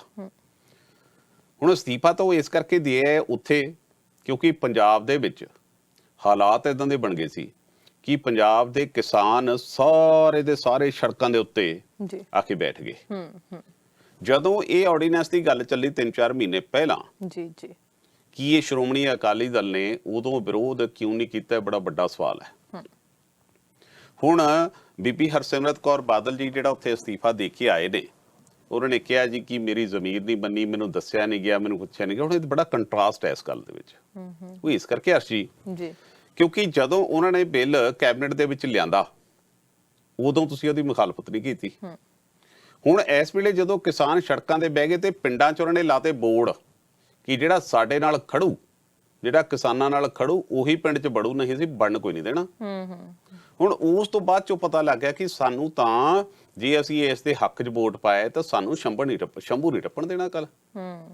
ਉਸ ਤੋਂ ਬਾਅਦ 'ਚ ਫਿਰ ਤੁਹਾਡੀਆਂ ਭਾਵਨਾਵਾਂ ਜਾਗਦੀਆਂ ਨੇ ਜੀ ਬਿਲਕੁਲ। ਇਸ ਤੋਂ ਵੀ ਵੱਡੀ ਗੱਲ ਇਹ ਕਿ ਜਿਹੜਾ ਤੁਹਾਡਾ ਯੂ ਟਰਨ ਤੁਸੀਂ ਇਸ ਹਫਤੇ ਦੇ ਵਿੱਚ ਲਿਆ, ਇਸ ਤੋਂ ਪਹਿਲਾਂ ਤੁਸੀਂ ਇਸੇ ਬਿੱਲ ਨੂੰ ਇਹਨੂੰ ਜਸਟੀਫਾਈ ਕਰਨ ਦੇ ਬਾਰੇ ਜਦੋਂ ਪੰਜਾਬ ਸਰਕਾਰ ਦੀ, ਚਲੋ ਆਪਾਂ ਬਾਅਦ ਚੋਂ ਗੱਲ ਕਰਾਂਗੇ ਵੀ ਉਹਨਾਂ ਦਾ ਕਿੱਡਾ ਕੁ ਰੋਲ ਰਿਹਾ, ਪਰ ਜਦੋਂ ਉਹਨਾਂ ਨੇ ਸਰਬ ਪਾਰਟੀ ਮੀਟਿੰਗ ਸੱਦੀ, ਉਹਨਾਂ ਚੋਂ ਸਾਰੀਆਂ ਪਾਰਟੀਆਂ ਇਸ ਆਰਡੀਨੈਂਸ ਦੇ ਖਿਲਾਫ, ਫਿਰ ਵਿਧਾਨ ਸਭਾ ਦਾ ਜਦੋਂ ਮਤਾ ਪਾਇਆ ਗਿਆ ਸਪੈਸ਼ਲ ਸੈਸ਼ਨ ਸਦਕੇ, ਉਦੋਂ ਵੀ ਸਾਰੀਆਂ ਪਾਰਟੀਆਂ ਖਿਲਾਫ ਜੀ। ਉਹਦੇ ਹੱਕ 'ਚ ਕੌਣ ਖੜਿਆ? ਕੱਲਾ BAD ਬਾਦਲ ਅਕਾਲੀ ਦਲ। ਉਹ ਦੂਸਰਾ ਬੈਡ ਨਾ ਸਮਝਿਓ, ਕਿਉਂਕਿ ਸ਼੍ਰੋਮਣੀ ਅਕਾਲੀ ਦਲ ਤਾਂ ਹੁਣ ਰਿਹਾ ਨਹੀਂ, ਹੁਣ ਤਾਂ ਬਾਦਲ ਅਕਾਲੀ ਦਲ ਹੈ। ਤਾਂ ਉਸ ਵੇਲੇ ਜਿਹੜੇ ਖੜੇ ਜੀ, ਉਸ ਤੋਂ ਬਾਅਦ ਚ ਜਦੋਂ ਬਿੱਲ ਪਾਸ ਹੋਇਆ ਉਦੋਂ ਵੀ ਉਹਦੀ ਮੁਖਾਲਫਤ, ਫਿਰ ਲੋਕਾਂ ਨੇ ਪ੍ਰੋਟੈਸਟ ਕੀਤੇ, ਕਾਂਗਰਸੀਆਂ ਨੇ ਵੀ ਕੀਤੇ ਜੀ। ਫਿਰ ਤੁਸੀਂ ਉਹਨੂੰ ਜਸਟੀਫਾਈ ਹਰ ਪੱਖੋਂ ਕਰ ਰਹੇ ਹੋ, ਤੋਮਰ ਨੂੰ ਲਿਆ ਕੇ ਉਹਦੀਆਂ ਚਿੱਠੀਆਂ ਦਿਖਾ ਰਹੇ ਵੀ ਇਹੋ ਜਿਹਾ ਤਾਂ ਬਿੱਲੇ ਕੋਈ ਨਹੀਂ ਜੀ। ਹੁਣ ਇੱਥੇ ਗੱਲ ਜਿਹੜੀ ਮੈਂ ਤੁਹਾਨੂੰ ਉਹ ਕਹੀ ਹੈ ਕਿ ਰੋਚਕ ਗੱਲ ਇਹ ਹੈ ਕਿ ਇੱਕ ਪਾਸੇ ਤਾਂ ਕਹਿੰਦੇ ਆ ਕਿ ਬਿੱਲ ਬੜਾ ਸੋਹਣਾ ਹੈ ਜੀ, ਜਮੀ ਚਿੰਤਾ ਕਰਨ ਦੀ ਲੋੜ ਨਹੀਂ ਕਿਸਾਨਾਂ ਨੂੰ, ਦੂਜੇ ਪਾਸੇ ਬੀਬੀ ਜੀ ਅਸਤੀਫਾ ਦੇਣ ਤੋਂ ਬਾਅਦ ਕਹਿੰਦੇ ਆ ਕਿ ਸਾਨੂੰ ਤਾਂ ਪੜ੍ਹਾਈ ਨਹੀਂ ਗਿਆ ਜੀ, ਸਾਨੂੰ ਦੱਸਿਆ ਨਹੀਂ ਗਿਆ। ਫਿਰ ਝੂਠ ਉਦੋਂ ਬੋਲਦੇ ਸੀ ਜੀ, ਜਾਂ ਝੂਠ ਤੁਸੀਂ ਹੁਣ ਬੋਲ ਰਹੇ ਹੋ? ਬਿੱਲ ਜਦ ਤੁਹਾਨੂੰ ਉਦੋਂ ਦਿਖਾਇਆ ਨਹੀਂ ਗਿਆ, ਜਾਂ ਫਿਰ ਹੁਣ ਤੁਸੀਂ ਸਿਰਫ ਤੇ ਸਿਰਫ ਆਪਣੀ ਐਂਟਰੀ ਇੱਥੇ ਪੰਜਾਬ 'ਚ ਕਿਵੇਂ ਲੈਣੀ ਹੈ ਉਸ ਮਾਮਲੇ 'ਚ ਤੁਹਾਨੂੰ ਇਹ ਮਜਬੂਰੀ 'ਚ ਕਰਨਾ ਪਿਆ। ਉਸ ਤੋਂ ਵੀ ਅੱਗੇ ਜੀ ਵੱਡਾ ਬਜ਼ੁਰਗ ਜਿਹੜਾ 95-97 ਸਾਲ ਦਾ ਹੋ ਗਿਆ ਅਰਸ਼ੀ ਜੀ, ਤੁਸੀਂ ਉਹਨੂੰ ਵੀ ਪਿਛਲੇ ਕਮਰੇ 'ਚ ਢਾਲ ਕੇ ਲਿਆਏ। ਪਹਿਲੀ ਉਹਦੀ ਤੁਸੀਂ ਇਹੋ ਜਿਹੇ ਕੰਮ ਤੁਸੀਂ ਪਹਿਲਾਂ ਕਰਤੇ ਕਿ 2000 ਜਿਹੜੀ 12 ਤੋਂ 17 ਦੀ ਤੁਹਾਡੀ ਸਰਕਾਰ ਸੀ, ਤੁਸੀਂ ਉਹ 'ਚ ਕਾਰੇ ਇਹੋ ਜਿਹੇ ਕਰਤੇ ਕਿ ਉਹ ਜਦੋਂ ਵਿਚਾਰੇ ਰੈਲੀਆਂ 'ਚ ਜਾਂਦੇ ਸੀ, ਕੋਈ ਉਹਨਾਂ ਦੇ ਜੁੱਤੀਆਂ ਭਗਾ ਕੇ ਮਾਰਦਾ ਸੀ ਇਸ ਉਮਰ 'ਚ, ਕੋਈ ਉਹਨਾਂ ਦੀ ਐਨਕ ਤੇ ਭਗਾ ਕੇ ਮਾਰਦਾ ਸੀ। ਆਹ ਜਦੋਂ ਹਾਲ ਹੋ ਗਏ, ਹੁਣ ਤੁਸੀਂ ਉਹਨਾਂ ਦੀ ਇੱਜ਼ਤ ਕਿਤੇ ਤਾਂ ਰਹਿਣ ਦਿਓ। ਉਹਨੂੰ ਇੰਨਾ ਪ੍ਰੈਸ਼ਰ ਪਾਇਆ ਗਿਆ, ਉਹਨੂੰ ਲਿਆ ਕੇ ਉਹਨਾਂ ਤੋਂ ਸਮਰਥਨ ਦਵਾਇਆ ਗਿਆ ਇਸ ਬਿੱਲ ਨੂੰ ਵੀ ਇਹੋ ਜਿਹਾ ਤਾਂ ਬਿੱਲ ਕੋਈ ਨਹੀਂ ਜੀ, ਇਹ ਤਾਂ ਬੜਾ ਵਧੀਆ ਕਿਸਾਨਾਂ ਵਾਸਤੇ ਹੈ। ਫਿਰ ਤੁਸੀਂ ਇੱਕ ਹਫ਼ਤੇ ਤੋਂ ਬਾਅਦ ਚੋਂ ਫਿਰ ਕਿਹੜੇ ਮੂੰਹ ਨਾਲ ਇਹ ਕਹਿ ਰਹੇ ਹੋ ਕਿ ਹਾਂਜੀ ਸਾਨੂੰ ਪੁੱਛਿਆ ਨਹੀਂ ਗਿਆ, ਸੀ ਤਾਂ ਕੁਰਬਾਨੀ ਵੱਡੀ ਤੋਂ ਵੱਡੀ ਦੇਣ ਵਾਸਤੇ ਤਿਆਰ ਹੋ ਗਿਆ। ਹੁਣ ਇਹ ਅਰਸ਼ੀ ਬੜੀਆਂ ਅਹਿਮ ਚੀਜ਼ਾਂ ਨੇ ਜਿਹੜੀਆਂ ਬੀਬੀ ਜੀ ਉਹਨਾਂ ਨੇ ਹੁਣ ਅਸਤੀਫਾ ਦੇ ਦਿੱਤਾ। ਅਸਤੀਫੇ ਦੇ ਵਿੱਚ ਚੰਗੀ ਗੱਲ ਹੈ, ਅਸਤੀਫਾ ਦੇ ਆਏ, ਆਪਾਂ ਨੂੰ ਐਪਰੀਸ਼ੀਏਟ ਕਰਨਾ ਚਾਹੀਦਾ। ਚਲੋ ਕਿਸਾਨਾਂ ਦੇ ਨਾਲ ਆ ਕੇ ਦੇਰ ਆਏ ਦਰੁਸਤ ਆਏ, ਜਾਂ ਫਿਰ ਚਾਹੇ ਹਜੂਰ ਨੇ ਆਉਂਦੇ ਲੇਟ ਹੀ ਹੋ ਗਏ, ਪਰ ਹੁਣ ਤਾਂ ਤੁਸੀਂ ਉਹ ਗੱਲ ਕਰੋ। ਕਹਿੰਦੇ ਨਹੀਂ ਉਹ ਨੀਤੀਆਂ ਤਾਂ ਠੀਕ ਸੀਗੀਆਂ ਪਰ ਅਸੀਂ ਸਮਝਾ ਨਹੀਂ ਸਕੇ ਕਿਸਾਨਾਂ ਨੂੰ। ਤੁਸੀਂ ਆਪਣਾ ਜਿਹੜਾ ਅੱਧਾ ਅਸਤੀਫਾ ਇਸ ਕਰਕੇ ਉੱਥੇ ਦਿੱਤਾ ਕਿ ਦੇਖੋ ਕਿਸਾਨੋ ਖੁਸ਼ ਹੋ ਜਾਓ, ਅਸੀਂ ਅਸਤੀਫਾ ਦਿੱਤਾ, ਉਧਰ BJP ਵਾਲੇ ਤੁਸੀਂ ਨਾਰਾਜ਼ ਨਾ ਹੋ ਜਾਓ, ਅਸੀਂ ਤੁਹਾਡਾ ਸਾਥ ਨਹੀਂ ਛੱਡਦੇ, ਅਸੀਂ ਸਿਰਫ ਮੰਤਰੀ ਮੰਡਲ ਚੋਂ ਅਸਤੀਫਾ ਦਿੱਤਾ ਹੈ, ਤੁਹਾਨੂੰ ਕੋਈ ਵੀ ਲੋੜ ਹੋਵੇ ਅਸੀਂ ਅੱਧੀ ਰਾਤ ਹਾਜ਼ਰਾਂ ਤੁਹਾਡੇ ਨਾਲ। ਹੁਣ ਇਹ ਜਿਹੜੇ ਸ਼ੰਕੇ ਨੇ, ਇਹ ਸਾਰੀਆਂ ਚੀਜ਼ਾਂ ਨੇ, ਇਹ ਸਵਾਲ ਖੜੇ ਕਰਦੀਆਂ ਨੇ ਅਰਸ਼ ਜੀ ਕਿ ਇਹ ਜਿਹੜੀ ਦੋਗਲੀ ਨੀਤੀ ਹੈ ਰਾਜਨੀਤਿਕ ਲੋਕਾਂ ਦੀ, ਇਹ ਬਹੁਤ ਭਿਆਨਕ ਹੈ। ਅਸਲ ਵਿੱਚ ਕਿਸਾਨਾਂ ਨੂੰ ਬਰਗਲਾਉਣ ਦੀ ਕੋਸ਼ਿਸ਼ ਸਾਰੀਆਂ ਪਾਰਟੀਆਂ ਕਰ ਰਹੀਆਂ ਨੇ। ਹੁਣ ਕਾਂਗਰਸ ਵੱਲੋਂ ਜੇ ਆਪਾਂ ਗੱਲ ਕਰੀਏ ਤਾਂ ਇੱਕ MLA ਨੇ ਕੁਲਜੀਤ ਸਿੰਘ ਨਾਗਰਾ ਫਤਿਹਗੜ੍ਹ ਸਾਹਿਬ ਤੋਂ, ਉਹਨਾਂ ਨੇ ਭਾਵੁਕ ਹੋ ਕੇ ਇਹ ਅਸਤੀਫਾ ਦਿੱਤਾ। ਉਹ ਜੇ ਨਾ ਵੀ ਦਿੰਦੇ ਮੇਰੇ ਖਿਆਲ ਨਾਲ ਐਡਾ ਕੋਈ ਗੱਲ ਨਹੀਂ ਸੀ ਹੋਣੀ, ਪਰ ਉਹਨਾਂ ਨੇ ਇਹ ਅਸਤੀਫਾ ਦੇ ਦਿੱਤਾ। ਪਰ ਅਸਤੀਫਾ ਦੇਣ ਦੀ ਬਜਾਏ ਮੇਨ ਤਾਂ ਗੱਲ ਅਰਸ਼ ਜੀ ਇਹ ਆ ਕਿ ਇਸ ਮਾਮਲੇ ਦੇ ਵਿੱਚ ਸਾਰੇ ਇਕਜੁੱਟ ਕਿਵੇਂ ਹੋਣਗੇ। ਇਕਜੁੱਟ ਹੋਣ ਤਾਂ ਹੀ ਕਿਸਾਨਾਂ ਦਾ ਹੋ ਸਕਦਾ, ਕਿਉਂਕਿ ਹੁਣ ਲੋਕ ਸਭਾ 'ਚ ਤਾਂ ਹੋ ਗਿਆ ਪਾਸ ਜੀ ਜੀ ਜੀ। ਹੁਣ ਬਹੁਤ ਸਾਰੇ ਲੋਕਾਂ ਨੂੰ ਫੰਡਾ ਵੀ ਕਲੀਅਰ ਨਹੀਂ ਹੁੰਦਾ, ਉਹਨਾਂ ਨੂੰ ਵੀ ਲੋਕ ਸਭਾ 'ਚ ਪਾਸ ਹੋ ਗਿਆ ਤਾਂ ਹੋ ਗਿਆ। ਲੋਕ ਸਭਾ 'ਚ ਤਾਂ ਉਹਨਾਂ ਕੋਲ ਮੈਜੋਰਟੀ ਹੈ, ਉੱਥੇ ਪਾਸ ਹੋ ਗਿਆ। ਹੁਣ ਰਾਜ ਸਭਾ ਦੇ ਵਿੱਚ ਜਾਣਾ, ਰਾਜ ਸਭਾ 'ਚ BJP ਕੋਲ ਮੈਜੋਰਟੀ ਨਹੀਂ ਹੈਗੀ। ਹੁਣ ਕੀ ਇਹ ਸਾਰੇ ਇਕੱਠੇ ਹੋ ਕੇ, ਕੀ ਸਾਰੀਆਂ ਰਾਜਨੀਤਿਕ ਪਾਰਟੀਆਂ ਇਕੱਠੀਆਂ ਹੋ ਕੇ, ਕੀ ਕਿਸਾਨਾਂ ਦੇ ਪ੍ਰਤੀ ਜੇ ਉਹ ਸੁਚੇਤ ਨੇ, ਜੇ ਦਿਲੋਂ ਉਹਨਾਂ ਬਾਰੇ ਸੋਚਦੇ ਨੇ, ਕੀ ਇਹ ਸਾਰੇ ਹੰਬਲਾ ਮਾਰ ਸਕਦੇ ਆ ਕਿ ਉਸ ਬਿੱਲ ਨੂੰ ਬਣਾਉਣ ਤੋਂ ਰੋਕਿਆ ਜਾਵੇ?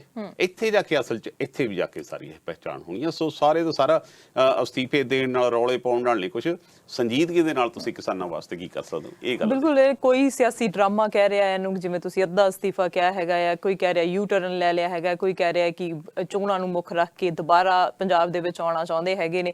ਹੁਣ ਬਹੁਤ ਸਾਰੀਆਂ ਗੱਲਾਂ ਹੈਗੀਆਂ ਨੇ। ਬਹੁਤ ਸਾਰੇ ਲੋਕਾਂ ਤੋਂ ਮੈਂ ਇਹ ਵੀ ਸੁਣਿਆ ਹਰਪ੍ਰੀਤ ਜੀ ਕਹਿੰਦੇ ਨੇ ਕਿ ਪੰਜਾਬ ਨੂੰ ਅਕਾਲੀ ਦਲ ਦੀ ਲੋੜ ਹੈ ਜੀ। ਕਈ ਲੋਕ ਇਹ ਵੀ ਕਹਿ ਰਹੇ ਨੇ ਕਿ ਲੋੜ ਹੈਗੀ ਹੈ, ਪਰ ਨੀਤੀਆਂ ਬਦਲਣ ਦੀ ਲੋੜ ਹੈਗੀ ਹੈ, ਜਿਹੜੀਆਂ ਪਹਿਲਾਂ ਵਾਲੀਆਂ ਨੀਤੀਆਂ ਸੀ ਉਹ ਲਾਗੂ ਕਰਨ ਦੀ ਲੋੜ ਹੈਗੀ ਹੈ। ਬਹੁਤ ਸਾਰੀਆਂ ਚੀਜ਼ਾਂ ਨੇ ਜਿਹੜੀਆਂ ਲੋਕਾਂ ਦੇ ਵੱਲੋਂ ਆ ਰਹੀਆਂ ਨੇ। ਹੁਣ ਮੌਜੂਦਾ ਪੰਜਾਬ ਸਰਕਾਰ ਕੀ ਕਰ ਰਹੀ ਹੈ, ਇਹਦੇ ਬਾਰੇ ਵੀ ਗੱਲਬਾਤ ਕਰਾਂਗੇ, ਪਰ ਬ੍ਰੇਕ ਲਾ ਲੈਂਦੇ ਆ। ਬ੍ਰੇਕ ਤੋਂ ਬਾਅਦ ਵਾਪਸ ਆਵਾਂਗੇ। ਸਟ੍ਰੇਟ ਟਾਕ ਸਿੱਧੀ ਗੱਲ ਪ੍ਰੋਗਰਾਮ ਦੇ ਵਿੱਚ ਗੱਲਬਾਤ ਹੋ ਰਹੀ ਹੈ। ਜਿਹੜੇ ਬਿੱਲ ਕਿਸਾਨ ਵਿਰੋਧੀ ਬਿੱਲ ਹੈਗੇ ਆ ਉਹ ਇੱਕ ਪਾਸ ਹੋ ਗਿਆ ਹੈ ਲੋਕ ਸਭਾ ਦੇ ਵਿੱਚ, ਰਾਜ ਸਭਾ ਦੇ ਵਿੱਚ ਪਾਸ ਹੋਣਾ ਹੈਗਾ ਆ, ਉਸ ਬਾਰੇ ਗੱਲਬਾਤ ਹੋ ਰਹੀ ਹੈ। ਕਿਤੇ ਨਹੀਂ ਜਾਣਾ, ਰੁਕਦੇ ਹਾਂ ਕਮਰਸ਼ੀਅਲ ਬ੍ਰੇਕ ਦੇ ਲਈ।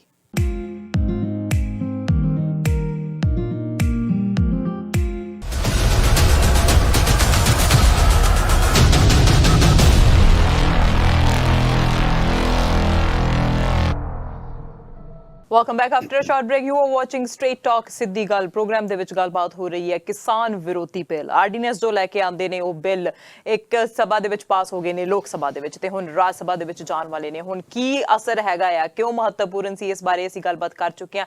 ਭਵਿੱਖ ਕੀ ਹੋਵੇਗਾ ਆਉਣ ਵਾਲਾ, ਕੀ ਹੋਵੇਗਾ ਇਸ ਬਿੱਲ ਨੂੰ ਲੈ ਕੇ, ਉਸ ਬਾਰੇ ਗੱਲਬਾਤ ਜਿਹੜੀ ਹੋ ਰਹੀ ਹੈ ਹਰਪ੍ਰੀਤ ਸਿੰਘ ਧਾਲੀਵਾਲ ਜੀ ਦੇ ਨਾਲ। ਸੋ ਮਿਸਟਰ ਧਾਲੀਵਾਲ, ਜਿਵੇਂ ਆਪਾਂ ਗੱਲਬਾਤ ਕੀਤੀ ਹੈ ਕਿ ਇਹ ਬਹੁਤ ਇੰਪੋਰਟੈਂਟ ਬਿੱਲ ਹੈਗਾ। ਇਹ ਨਹੀਂ ਕਿ ਕਿਸਾਨਾਂ ਦੇ ਲਈ, ਪਰ ਇਹ ਇਕੱਲੇ ਕਿਸਾਨਾਂ ਦੇ ਨਹੀਂ ਇਫੈਕਟ ਕਰੂਗਾ, ਨਾਲ ਜਿਹੜੇ ਕੰਮ ਕਰਦੇ ਆ, ਜਿਵੇਂ ਅਸੀਂ ਮੰਡੀਕਰਨ ਬੋਰਡ ਦੀ ਗੱਲ ਕੀਤੀ ਹੈ, FCI ਦੀ ਗੱਲ ਕੀਤੀ ਹੈ, ਆੜ੍ਹਤੀਆਂ ਦੀ ਗੱਲ ਕੀਤੀ ਹੈ, ਨਾਲ ਜਿਹੜੇ ਕੰਮ ਕਰਦੇ ਨੇ ਕਿਸਾਨਾਂ ਦੇ ਨਾਲ, ਉਹਨਾਂ ਤੇ ਵੀ ਅਸਰ ਪਊਗਾ। ਨੌਕਰੀਆਂ ਲੱਖਾਂ ਲੋਕਾਂ ਦੀਆਂ ਜਾਣਗੀਆਂ।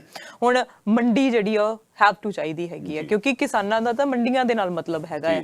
ਹੁਣ ਜੇ ਬਾਹਰ ਲੈ ਕੇ ਜਾਂਦੇ ਆ, ਕਿੱਥੋਂ ਤੱਕ ਕਿੰਨੀ ਕੁ ਫਸਲ ਟਰਾਲੀਆਂ ਭਰ ਕੇ ਅਗਲਾ ਲੈ ਜਾਊਗਾ ਬਾਹਰ। ਸੋ ਕੀ ਸੁਵਿਧਾ ਹੈਗੀ ਹੈ, ਜਿਵੇਂ ਅਸੀਂ ਪਹਿਲਾਂ ਵੀ ਗੱਲ ਕੀਤੀ ਹੈ ਵੀ ਉਹਨਾਂ ਨੂੰ ਤਾਂ ਸਿਰਫ ਮੰਡੀਆਂ ਹੀ ਚਾਹੀਦੀਆਂ, ਉਹਨਾਂ ਨੂੰ ਤਾਂ ਆਪਣੀ ਫਸਲ ਦੇ ਤੱਕ ਮਤਲਬ ਹੈਗਾ ਆ। ਹੁਣ ਜਦੋਂ ਅਸੀਂ ਅਸਤੀਫਿਆਂ ਦੀ ਗੱਲ ਕੀਤੀ ਹੈਗੀ ਹੈ, ਸਿਆਸਤ ਦੀ ਗੱਲ ਕੀਤੀ ਹੈਗੀ ਆ, ਅਸਤੀਫਾ ਦੇ ਦਿੱਤਾ ਹੈਗਾ, ਇੱਕ MLA ਨੇ ਵੀ ਦੇ ਦਿੱਤਾ, ਉਹਦੇ ਅਸਤੀਫੇ ਦਾ ਚਾਹੇ ਕੋਈ ਮਤਲਬ ਨਹੀਂ ਬਣਦਾ, ਵਿਚਾਰੇ ਦੇ ਜੋ ਵੀ ਹੱਥ ਲੱਗਿਆ ਉਹਨੂੰ ਕਿਹਾ ਵੀ ਮੇਰਾ ਕੁਝ ਕਰਨ ਦਾ ਫਰਜ਼ ਬਣਦਾ, ਤੇ ਉਹਨੇ ਆਪਣੇ ਅਹੁਦੇ ਤੋਂ ਅਸਤੀਫਾ ਦੇ ਦਿੱਤਾ। ਹੁਣ ਪੰਜਾਬ ਦੀ ਮੌਜੂਦਾ ਸਰਕਾਰ ਹੈਗੀ ਆ ਕਾਂਗਰਸ ਸਰਕਾਰ, ਅਮਰਿੰਦਰ ਸਿੰਘ ਜਿਹੜੇ ਨੇ, ਕੈਪਟਨ ਅਮਰਿੰਦਰ ਸਿੰਘ, ਉਹ ਹੁਣ ਅਸੀਂ ਕਰੋਨਾ ਮਾਮਲਿਆਂ ਤੇ ਤਾਂ ਉਹਨਾਂ ਨੂੰ ਦੇਖਿਆ ਕਿ ਕਦੇ ਬਾਹਰ ਨਹੀਂ ਨਿਕਲੇ। ਇੱਕ ਦਿਨ ਬਾਹਰ ਨਿਕਲੇ ਸੀ ਤੇ ਨਿਕਲ ਕੇ ਕਹਿੰਦੇ ਵੀ ਮੈਂ ਤਾਂ ਕੁਆਰੰਟੀਨ 'ਚ ਆ, ਮੈਂ ਨਹੀਂ ਕਿਤੇ ਜਾਣਾ ਹੈਗਾ। ਤੇ ਉਹ ਉਹਨਾਂ ਨੇ ਜ਼ਿਆਦਾ, ਹੁਣ ਉਹਨਾਂ ਦੀ ਅਸੀਂ ਦੇਖੀਏ ਕਾਰਗੁਜ਼ਾਰੀ ਜਿੰਨੇ ਵੀ ਸਾਲਾਂ ਦੇ ਵਿੱਚ ਉਹਨਾਂ ਦੀ ਹੈਗੀ ਆ, ਤੇ ਉਹ ਬਿਲਕੁਲ ਹੀ ਮੈਨੂੰ ਲੱਗਦਾ ਨਾ ਦੇ ਬਰਾਬਰ ਆ। ਕੋਈ ਸਰਕਾਰ ਹੈ ਹੀ ਨਹੀਂ ਮੈਨੂੰ ਲੱਗਦਾ ਪੰਜਾਬ ਦੇ ਵਿੱਚ। ਪਰ ਹੁਣ ਜਦੋਂ ਆਰਡੀਨੈਂਸ ਦੀ ਗੱਲ ਆਉਂਦੀ ਆ, ਉਹਨਾਂ ਦਾ ਕੀ ਕਹਿਣਾ ਹੈਗਾ, ਕਿਉਂਕਿ ਉਹ ਮੈਨੂੰ ਲੱਗਦਾ, ਮੈਂ ਸੁਣਿਆ ਕਿ ਉਹ ਜਾ ਰਹੇ ਨੇ 23 ਤਰੀਕ ਨੂੰ ਆਪਣੇ ਸਾਰੇ MLA ਨੂੰ ਨਾਲ ਲੈ ਕੇ। ਜਦੋਂ ਆਰਡੀਨੈਂਸ ਦੇ ਮਾਮਲੇ ਦੇ ਵਿੱਚ ਮਾਮਲਾ ਪੱਖਿਆ, ਦੇਖੋ ਇਹਦੇ ਵਿੱਚ ਤਾਂ ਦੋ ਰਾਇਆਂ ਨਹੀਂ ਕਿ ਪਿਛਲੇ ਸਮੇਂ 'ਚ ਜਦੋਂ ਕਾਂਗਰਸ ਦੀ ਸਰਕਾਰ 2002 ਤੋਂ 2007 ਤੱਕ ਰਹੀ ਜੀ, ਕੈਪਟਨ ਅਮਰਿੰਦਰ ਮੁੱਖ ਮੰਤਰੀ ਰਹੇ।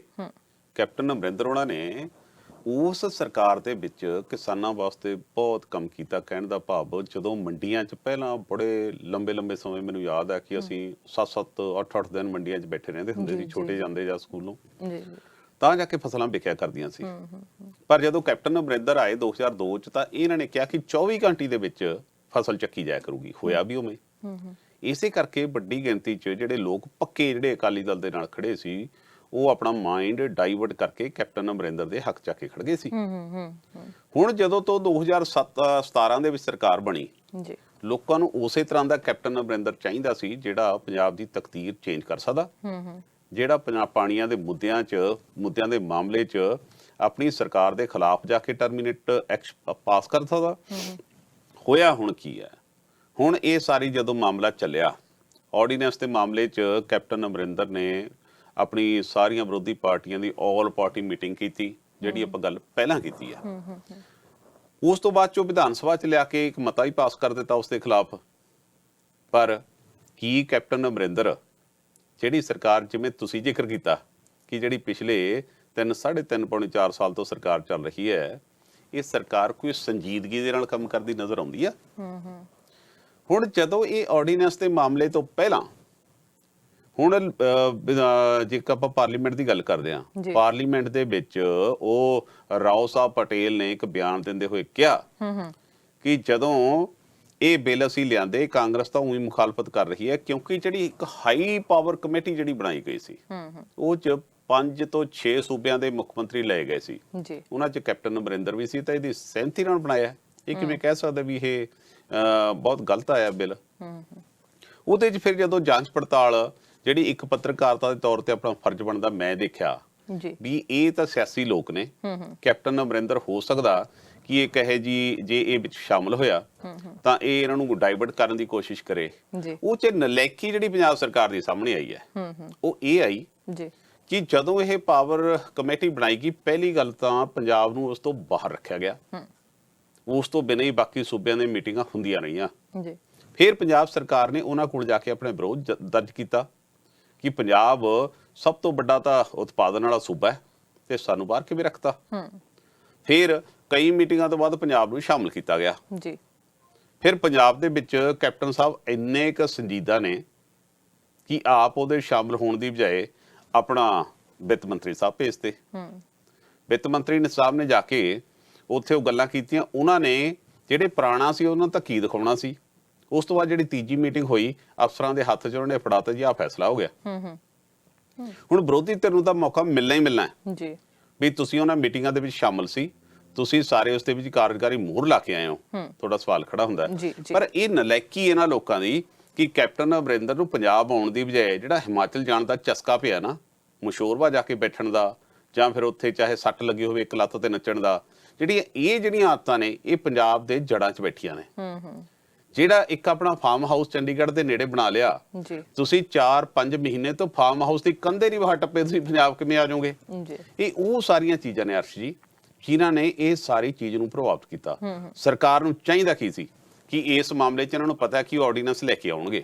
ਆਰਡੀਨੈਂਸ ਲਿਆਉਣਗੇ, ਉਹਨਾਂ ਦੀ ਨੀਤ ਆਪਾਂ ਨੂੰ ਪਤਾ ਹੈ, ਉਹਨਾਂ ਦੀ ਨੀਤੀ ਆਪਾਂ ਨੂੰ ਪਤਾ ਹੈ ਕਿ ਉਹਨਾਂ ਨੇ ਸਾਡੇ ਪੰਜਾਬ ਦਾ ਨੁਕਸਾਨ ਕਰਨਾ ਹੀ ਕਰਨਾ ਹੈ। ਕਿਸਾਨਾਂ ਦੀ ਇੱਕੋ ਇੱਕ ਜਦੋਂ ਆਹ ਸਾਰੇ ਦੇ ਸਾਰੇ ਪਾਸੇ ਨੁਕਸਾਨ ਹੋਇਆ ਪਿਆ ਸੀ, GDP 24% ਥੱਲੇ ਜਾ ਰਹੀ ਸੀ ਤਾਂ ਇੱਕ ਕਿਸਾਨੀ ਸੈਕਟਰ ਸੀ ਜਿਹੜਾ 3.5% ਦੇ ਨਾਲ ਉੱਪਰ ਮਤਲਬ ਆਪਣੇ ਆਪ ਨੂੰ ਸਰਵਾਈਵ ਕਰ ਰਿਹਾ ਸੀ।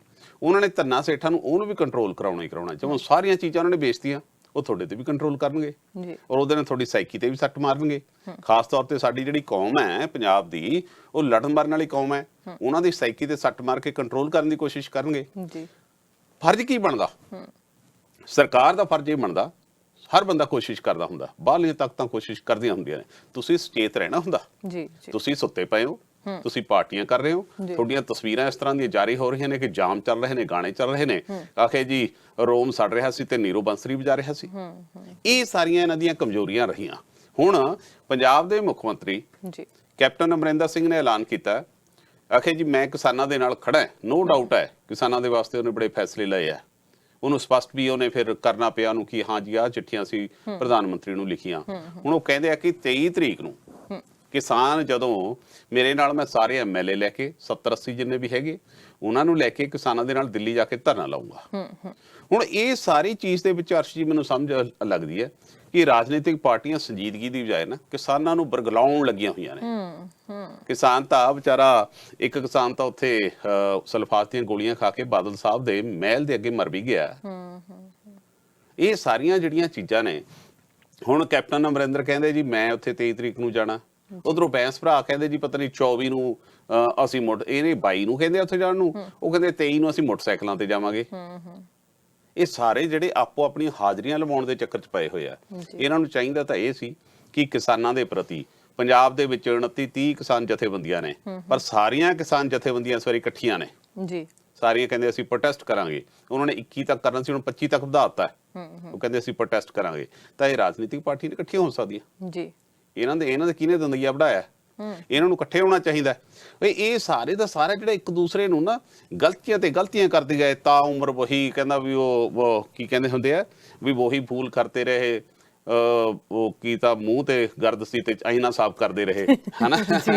ਤਾਂ ਉਹ ਫਿਰ ਜਿਹੜੀਆਂ ਇਹ ਗੱਲਾਂ ਨੇ ਨਾ ਇਹਨਾਂ ਦੀਆਂ ਵੀ ਇਹ ਲਗਾਤਾਰ ਚਾਹੇ ਸ਼੍ਰੋਮਣੀ ਅਕਾਲੀ ਦਲ ਹੈ, ਚਾਹੇ ਕਾਂਗਰਸ ਹੈ, ਚਾਹੇ ਜਿਹੜੇ ਨੇ ਰਾਜਨੀਤੀ ਕਰਨ ਦੀ ਜ਼ਿਆਦਾ ਕੋਸ਼ਿਸ਼ ਕਰ ਰਹੇ ਨੇ।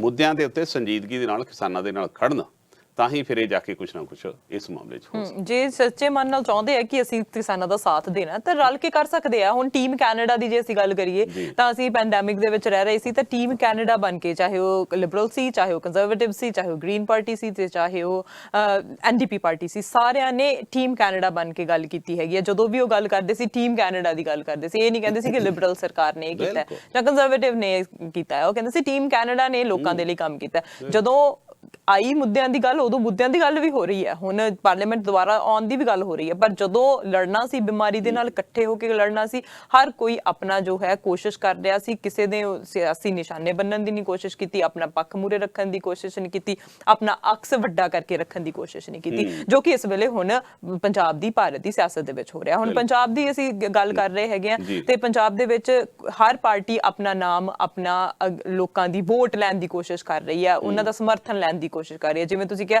ਕਿ ਉਹਨਾਂ ਨੂੰ ਵਲਗਰਾਉਣ ਦੀ ਕੋਸ਼ਿਸ਼ ਕਰ ਰਹੀ ਹੈ ਕਿ ਹਾਂ ਅਸੀਂ ਤੁਹਾਡੇ ਲਈ ਕੰਮ ਕਰਾਂਗੇ, ਸਾਡੇ ਲਈ ਸਾਡੀਆਂ ਨੀਤੀਆਂ ਦੇਖੋ ਤਾਂ ਅਸੀਂ ਤੁਹਾਡੇ ਲਈ ਕੰਮ ਕਰਾਂਗੇ, ਇਹ ਹੋਊਗਾ। ਪਰ ਆਖਿਰ ਦੇ ਵਿੱਚ ਜਿਹੜੇ ਕਹਿੰਦੇ ਹੁੰਦੇ ਨੇ ਕਿ ਖਾਲੀ ਪ੍ਰੋਮਿਸਿਸ ਨਹੀਂ ਚੱਲਣੇ, ਇੰਪਲੀਮੈਂਟ ਆਖਿਰ ਦੇ ਵਿੱਚ ਕੌਣ ਕਰ ਰਿਹਾ ਹੈਗਾ ਆ, ਕੌਣ ਉਹਨਾਂ ਨੂੰ ਲਾਗੂ ਕਰ ਰਿਹਾ ਹੈਗਾ, ਕਿਉਂਕਿ ਕਾਗਜ਼ੀ ਗੱਲਾਂ ਤਾਂ ਹਰ ਕੋਈ ਕਹਿ ਸਕਦਾ, ਕਹਿੰਦੇ ਕਰਨੀ ਤੇ ਕਹਿਣੀ ਤੇ ਕਰਨੀ ਦੇ ਵਿੱਚ ਫਰਕ ਨਹੀਂ ਹੋਣਾ ਚਾਹੀਦਾ। ਜਦੋਂ ਕਹਿਣੀ ਤੇ ਕਰਨੀ 'ਚ ਫਰਕ ਆ ਜਾਂਦਾ ਨਾ, ਉਦੋਂ ਲੋਕਾਂ ਦਾ ਵਿਸ਼ਵਾਸ ਤੁਹਾਡੇ ਤੋਂ ਉੱਠ ਜਾਂਦਾ ਹੈਗਾ। ਹੁਣ ਬਾਕੀ ਪਾਰਟੀਆਂ ਦੀ ਤੁਸੀਂ ਗੱਲ ਕਰ ਰਹੇ ਹੈਗੇ ਆ, ਹੁਣ ਅਸੀਂ ਅਕਾਲੀਆਂ ਦੀ ਵੀ ਗੱਲ ਕਰ ਲਈ, ਕਾਂਗਰਸ ਦੀ ਵੀ ਗੱਲ ਕਰ ਲਈ, ਹੁਣ ਇੱਕ ਇਨਸਾਨ ਹੈ ਜਿਹਦੇ ਉੱਤੇ ਸਭ ਦੀ ਨਜ਼ਰ ਹੁੰਦੀ ਹੈ ਕਿ ਇਹਨੇ ਇਸ ਮੁੱਦੇ ਤੇ ਕੀ ਬੋਲਣਾ ਆ। ਉਹਨਾਂ ਤੋਂ ਇਹ ਉਮੀਦ ਨਹੀਂ ਸੀਗੀ ਕਿ ਉਹ ਚੁੱਪ ਕਰਕੇ ਬੈਠਣਗੇ, ਪਰ ਉਹ ਚੁੱਪ ਨੇ। ਇੱਕ ਟਵੀਟ ਕਰਕੇ ਛੱਡ ਦਿੱਤਾ ਹੈ ਉਹਨਾਂ ਨੇ। ਨਵਜੋਤ ਸਿੰਘ ਸਿੱਧੂ ਦੀ ਮੈਂ ਗੱਲ ਕਰ ਰਹੀ ਹੈਗੀ। ਉਹਨਾਂ ਨੇ, ਮੈਨੂੰ ਲੱਗਦਾ ਸੀਗਾ ਕਿ ਜਦੋਂ ਇਹ ਮੁੱਦਾ ਸਾਹਮਣੇ ਆਇਆ ਕਿ ਸਭ ਤੋਂ ਪਹਿਲਾਂ ਉਹ ਜਾਂ ਤਾਂ ਲਾਈਵ ਹੋਣਗੇ ਜਾਂ ਕੋਈ ਗੱਲ ਕਰਨਗੇ ਜਾਂ ਆਪਣੀ ਕੋਈ ਗੱਲ ਮੂਹਰੇ ਰੱਖਣਗੇ, ਪਰ ਉਹਨਾਂ ਨੇ ਕਿਹਾ ਤਾਂ ਹੈ, ਸਮਰਥਨ ਤਾਂ ਜ਼ਰੂਰ ਦਿਖਾਇਆ, ਪਰ ਉਨੇ ਲੈਵਲ ਤੇ ਨਹੀਂ ਦਿਖਾਇਆ। ਇਹਦੇ ਬਾਰੇ ਕੀ ਕਹਿਣਾ ਤੁਹਾਡਾ? ਕਹਿਣਾ ਤਾਂ ਅਰਸ਼ੀ ਇਸ ਵੇਲੇ ਇਹ ਹੈ, ਕਿਉਂਕਿ ਅਸੀਂ ਸਾਰਾ ਜਿਹੜਾ ਕਿਸਾਨ ਭਾਈਚਾਰਾ ਹੈ ਜਾਂ ਆਪਾਂ ਸਾਰੇ ਪੰਜਾਬੀ ਹਾਂ, ਸਾਨੂੰ ਤਾਂ ਤਰੀਲੀਆਂ ਆਈਆਂ ਪਈਆਂ ਨੇ। ਸਾਨੂੰ ਤਾਂ ਇਹ ਨਹੀਂ ਸਮਝ ਆਉਂਦਾ ਵੀ ਆਉਂਦਾ ਸਾਡਾ ਭਵਿੱਖ ਕਿਸ ਤਰ੍ਹਾਂ ਦਾ ਹੋਣਾ ਹੈ। ਸਾਡੀ ਜਿਹੜਾ ਖੁਦਕੁਸ਼ੀਆਂ ਦਾ ਦੌਰ ਹੈ, ਇਹਨੇ ਪਤਾ ਨਹੀਂ ਕਿੰਨੇ ਉੱਪਰ ਚਲੇ ਜਾਣਾ। ਜਦੋਂ ਸਾਨੂੰ ਉਹ ਸਾਰੇ ਦਾ ਸਾਡਾ ਇਨਫਰਾਸਟ੍ਰਕਚਰ ਹੀ ਧਵਸਤ ਹੋ ਗਿਆ, ਆ ਫਸਲ ਤਿਆਰ ਹੋਈ ਪਈ ਹੈ ਆਉਣ ਵਾਸਤੇ, ਤੇ ਸਾਡਾ ਖਰੀਦੋ ਫਰੋਖਤ ਨਹੀਂ ਹੋਣੀ, ਅਸੀਂ ਕਿੱਥੇ ਜਾਵਾਂਗੇ?